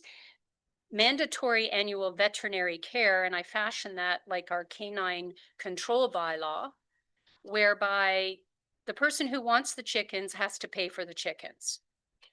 The coop run and fencing required. Not all houses in Dundalk have fences right now. I don't see how this is actually lending itself to food security when we start having to enforce it and regulate it. I don't know of any community that ran a pilot program or temporary use for 3 years that then rescinded it. And I don't like the idea of neighbors not having any say over whether or not they have to live beside livestock. And I'm fully in support of tightening up the exotic animal bylaw to exclude. I think we keep saying include, and it kind of implies that you're going to allow roosters and pigeons or all kinds of fowl, but it's actually update the exotic bylaw, animal bylaw, that prohibits the keeping of those specific animals. And as far as R5 goes, I think I wouldn't any zoning amendment separate from our regular zoning bylaw review, which we're overdue for, we could flag that as something to consider during the normal public consultation process. But I'm not in favor of imposing any more staff time on this and or increasing our staff complement at this time to start enforcing whether or not someone is licensed. And I guess the next question is if we were to go that route, would we then change the complaint from not a complaint, but a visual staff? If they see chickens running around, they can, they don't have a license. Send them a notice, like our bulk waste at the end of the driveway, because I just think it's a runaway train, and I'm fully supportive of leaving the status quo and updating the exotic bylaw, flagging R5 for any consideration in the future. And if we could find out about our green bin program, that'd be great. Thank you, Barb. Jason, please. Yeah, I agree with Jim. I see, like, it shouldn't hurt if some people had some chickens. Problem is, and I've kind of changed my mind on this, nobody follows the rules. If they followed the rules, it'd be all right to have 4 or 5 chickens. So with the amount, Victoria's report, it's going to be a lot of, if we go other than the status quo, it's going to be a lot of staff time, I think. So yeah, I think the status quo we'll have to stay with. Okay. Jim or John rather? Probably called worse. No comment. For you, just to clarify, Deputy Mayor DeBreen's question about the green bin, it's in our waste bylaw that yard waste being pet waste is allowed in the green bin. So it would be whether or not you classify your backyard chickens as pets, or as Councillor Ferguson said, you could use it in your flower bed or your vegetable garden as well for pleasure. So yeah. Just something for our enforcement staff to interpret, I'm sure. Ken, please. Yes, thank you, Your Worship. I just wanted to get back to the last part of Deputy Mayor's. You did ask a question. What we've identified in the report in terms of staffing needs would not put us in a position that we would be doing like we do with backyard waste, where if an enforcement officer is driving around and sees an issue, then it's instantly initiated. We would continue to enforce through complaints. Okay. Any other points, discussion? Not seeing any. I'll call the question, although. Okay. Madam Clerk, would you take the poll, please? Through you, Mayor Milne, the recorded vote was called for staff report PL 2026-037, backyard chickens. Madam Clerk, if we could just clarify, this is for option 1, correct? Yeah, I can read it. Oh, too. okay, thank you. Backyard chickens, potential regulatory changes. Be it resolved that staff reports received for information, that council directs staff not to make any amendments to the current zoning bylaw respecting where backyard chickens are permitted or prohibited. That council directs staff to prepare amendments to the exotic animal bylaw to prohibit roosters, hens, ducks, and other fowl, and that council acknowledge and support the continued enforcement of the township zoning bylaw provisions related to backyard chickens in areas where they are not permitted. Mayor Milne? In favor. Deputy Mayor DeBreen? In favor. Councillor Rice? Yes. Councillor Ferguson? No. Councillor Shipston? Yes. Councillor John?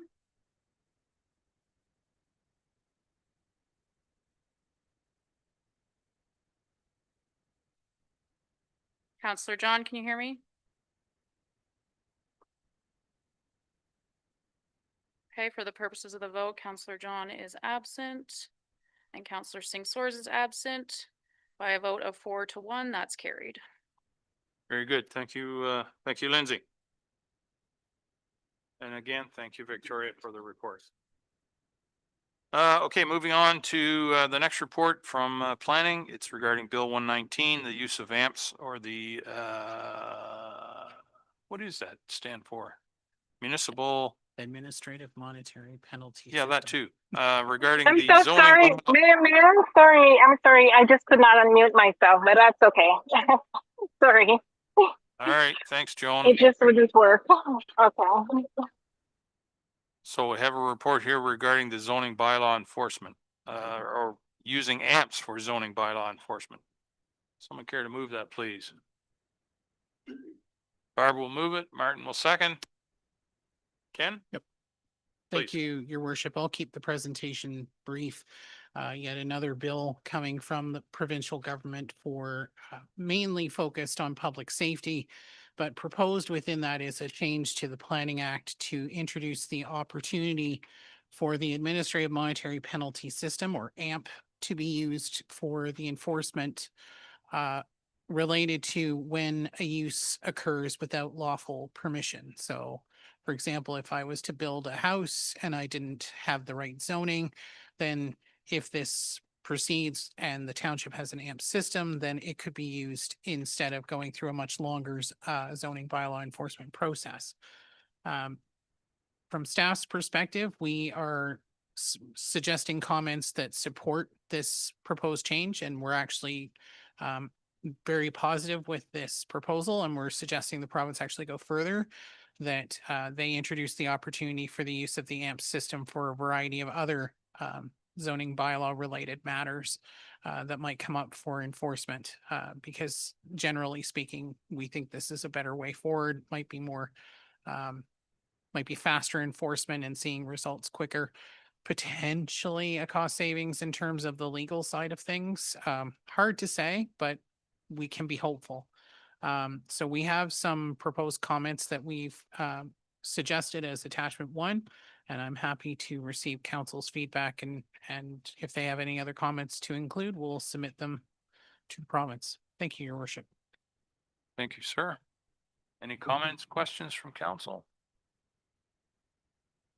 Can I almost wonder if this is another attempt to streamline things by the province, but it's almost going to be automatically overloaded as soon as it comes into effect.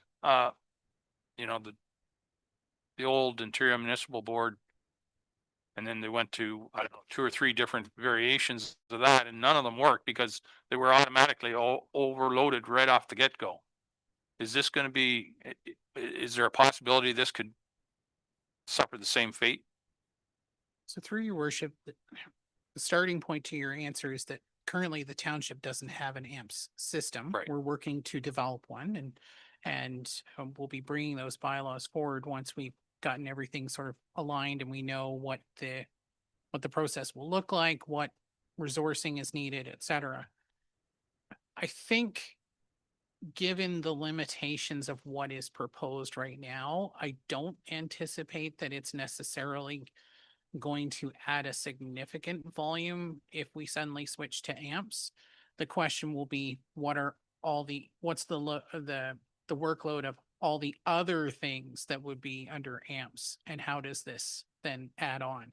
I think it would be relatively minor if they keep it confined with what they've suggested. If they expand it, then yes, it might have an impact. It's kind of hard to say because generally speaking, and Hannah's online, so please, Hannah, jump in if I get this wrong, but AMPS is really designed to help municipalities deal with matters that are sort of were you parked in a no parking zone? Yes. Those kind of matters where it's it's a yes or no. There's not a lot of gray area and debate in terms of whether a violation has occurred. And just to take those matters out of the court system, which in turn is lifting their workload, now putting a workload on us in terms of that AMPS process. But it's hard to say if we go to an AMP system, whether this would create a significant volume. Right. Okay. Thank you. Barb or Jim, did you have you're good? Okay, Barb, please. Thank you. And I guess the way I interpreted it is more of like our Property Standards Appeal Committee, where it's a local body that would hear appeals should someone object or challenge the fine being imposed for the infraction. And whether that's a BWAP build without a permit, whether it's zoning, contravention, whether, you know, campgrounds or whatever it is. I mean, it could be a myriad of things, property standards, appeals, the bulk waste issue, anything that the bylaw enforcement currently looks after through building or just regular bylaw, that could fall under the administrative municipal monetary penalty program, if I'm not mistaken. Correct. I see you've turned your camera on. Did you want to chime in on this? Yeah, through you, Mr. Mayor, just to please. chime in with the AMPS. This also is coming from the courts. The courts have essentially decided that they are overloaded with cases, so they are moving away from hearing a lot of the Part 1 and Part 2 fines, and they are bringing it down to the municipalities. That it will be the responsibility of the municipalities to hear these Part 1 and Part 2 fines. So it is being pushed back onto the municipalities as well through the courts.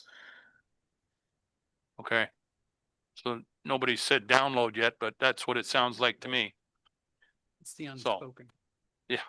Anyway, any other questions? Martin? Thank you.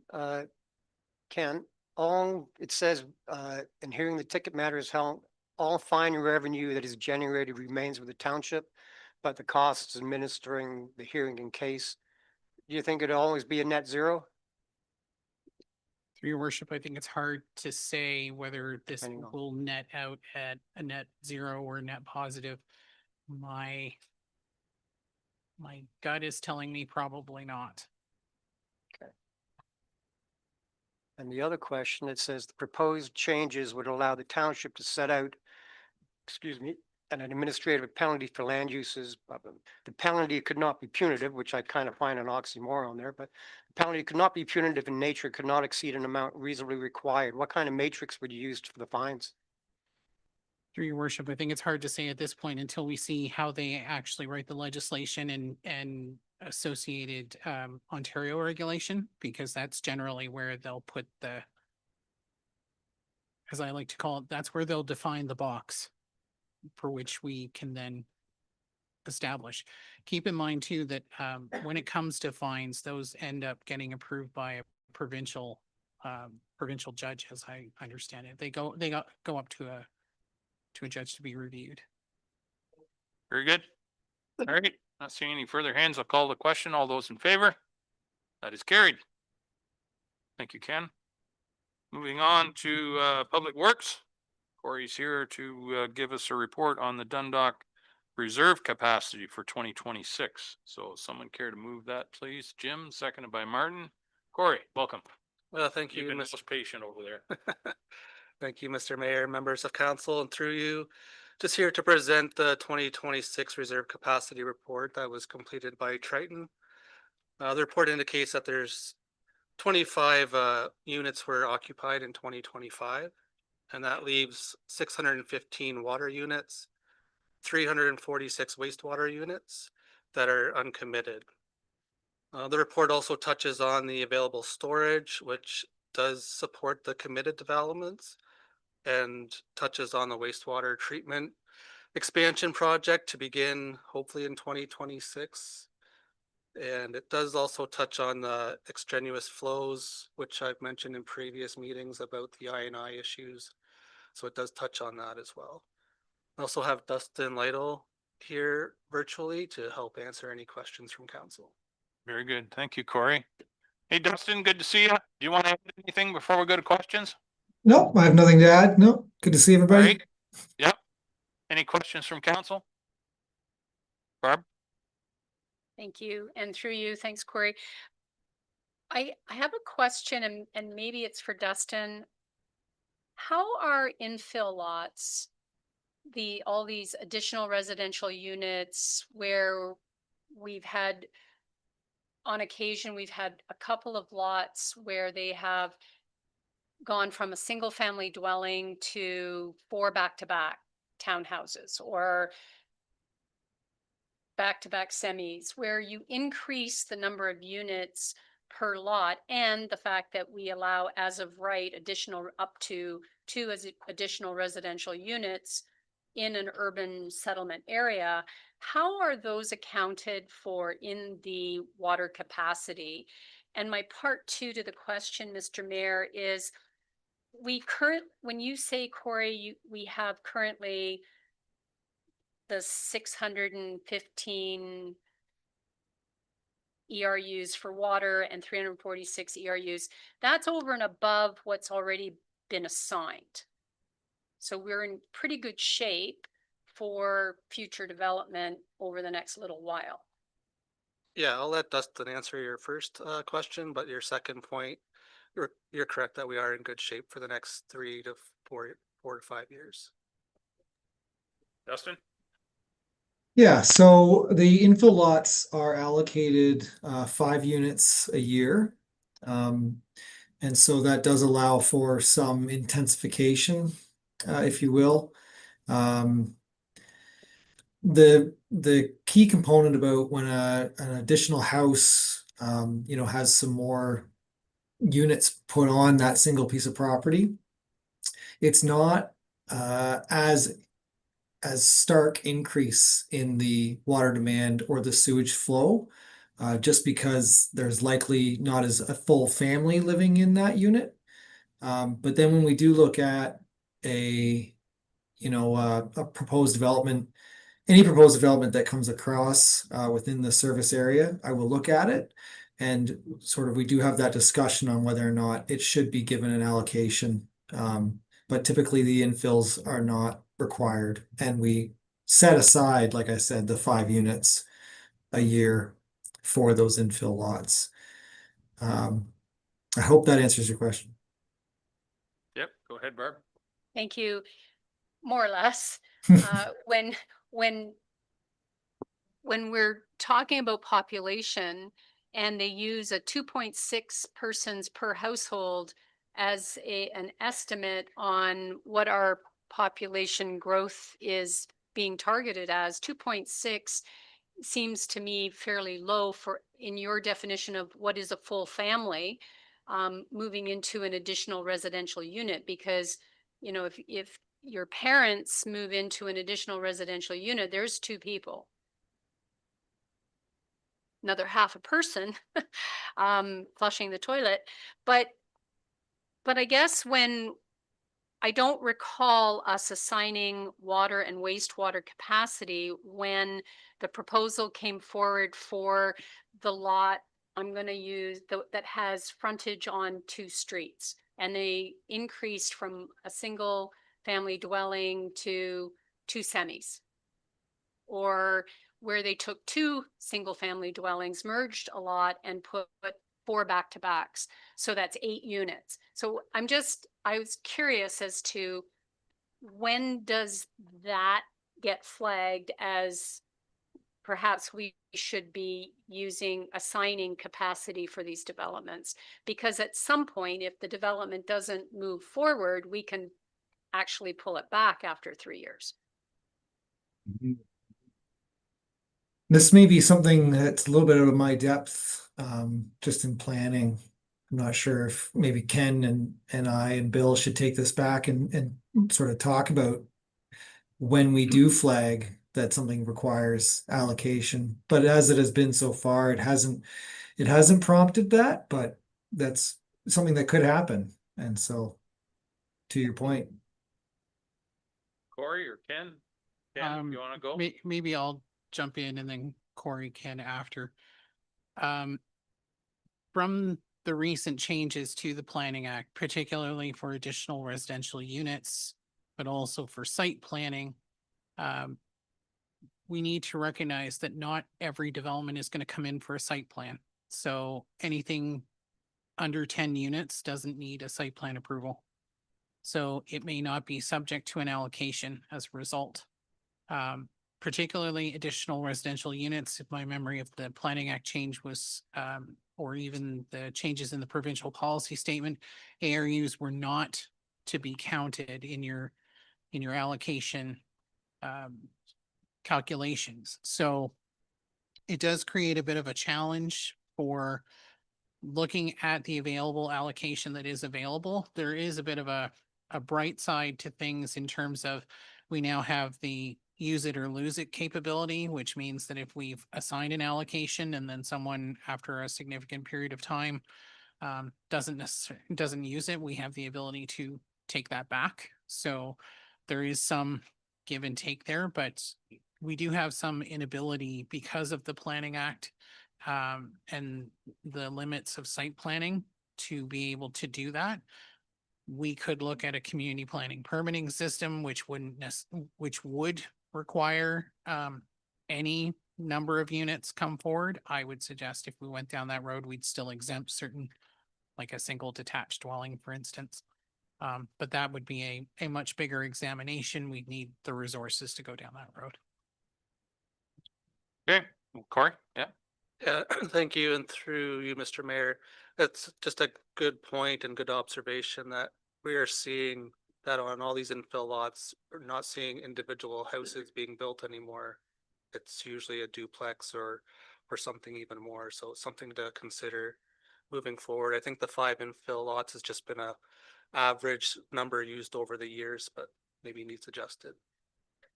Ken, you want to add something? Yeah, one thing I will add is that we do tend, when we see a zoning application to rezone to allow for more units, this does go through our folks at Triton for a review. So that would be where site planning fails, this would be an opportunity for us to look at that issue about capacity allocation and what the need might be.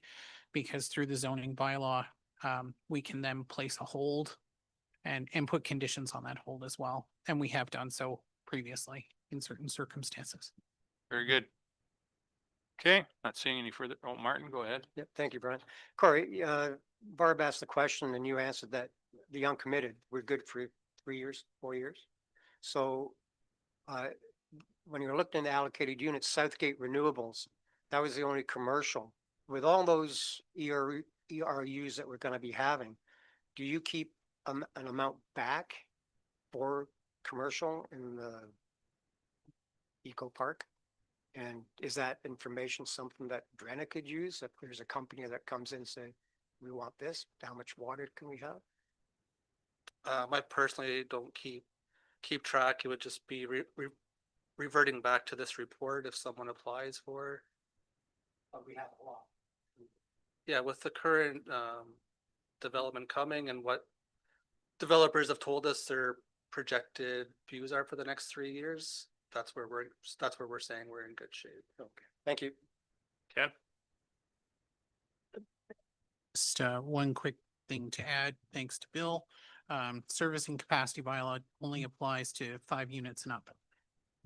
So singles, ADUs, they wouldn't be subject to a capacity allocation. Very good. I hope somebody caught that Bill actually participated in the meeting today. I wouldn't want him to have to sit through this whole thing and not get acknowledged. Thank you, Bill. Okay, not seeing any further hands. I'll call the vote. All those in favor? That is carried. Thank you, Corey. Thank you, Ken. Legislative Services, the clerk has a report here regarding petition for drainage works for Joseph Hoover and JHM Incorporated. Someone care to move that, please? Jim and Martin, Madam Clerk, Lindsay, please. Thank you. Through you, Mayor Milne. This one's pretty straightforward. Council's seen these before. New petition for drainage works. This is to tie in with the Southgate Side Road 75. Very large drainage project that's hopefully coming to a close here within the next year or so. So our engineers, RJ Burnsides, Tom, he did most of this report, so I'll try to answer questions if there is any, but just accepting these 2 petitions from those 2 landowners. Very good. Thank you, Lindsay. Any questions from council? Barb? Thank you, and through you, and if you don't have the answer, we can find out later. I'm just curious because that drainage work 75 has been in the works for, I don't know, 4 years, 5 years? Since 2014. Since 2014, 12 years, double it and add 30. This additional tile drainage, I'm wanting to use this municipal drain as an outlet. How drainage works is that the participants on the municipal drain pay for the municipal drain.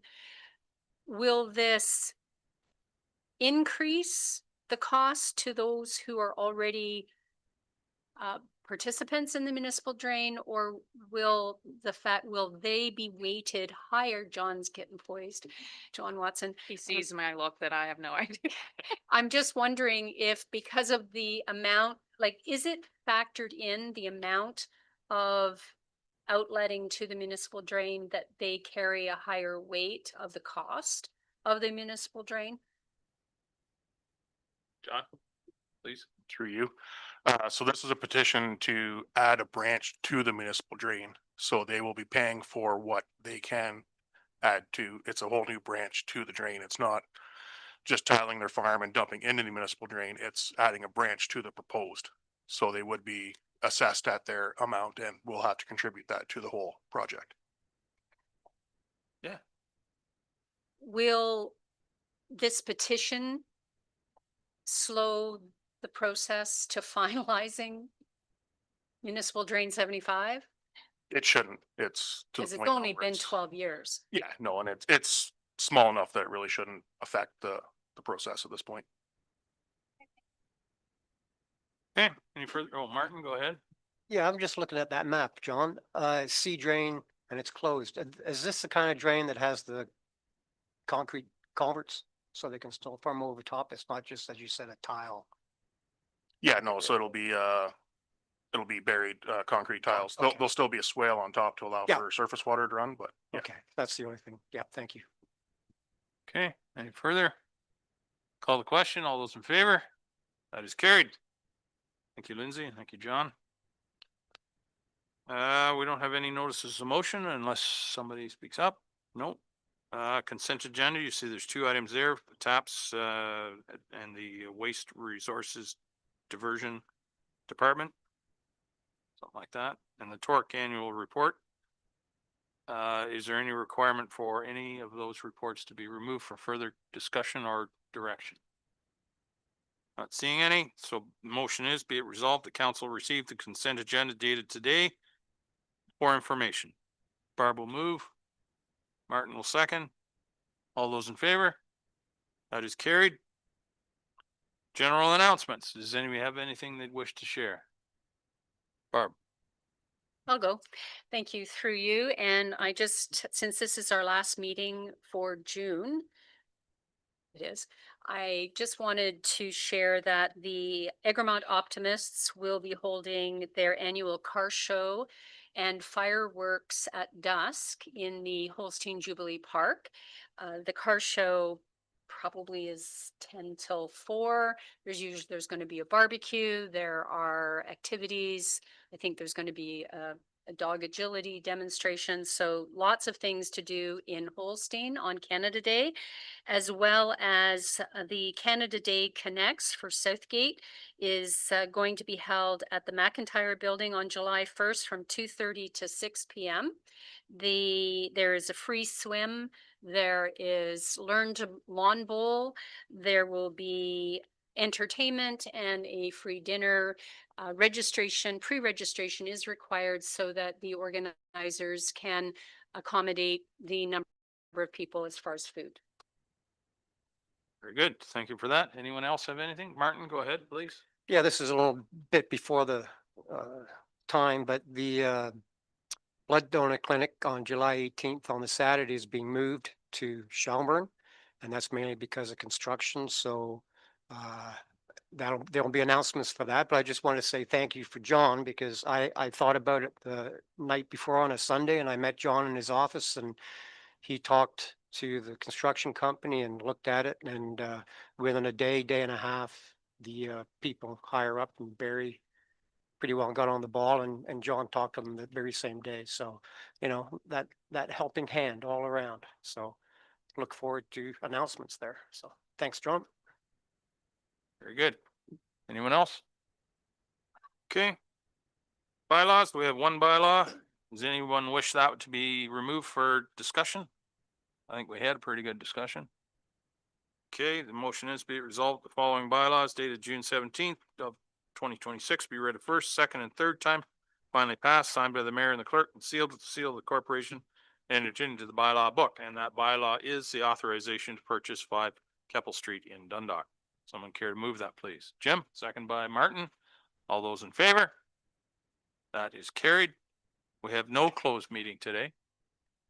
We have a confirming bylaw. Someone care to move? Jason, seconded by Jim. All those in favor? That is carried. One more motion to adjourn. Barb and Jim, all those in favor? We stand adjourned. Thank you, folks.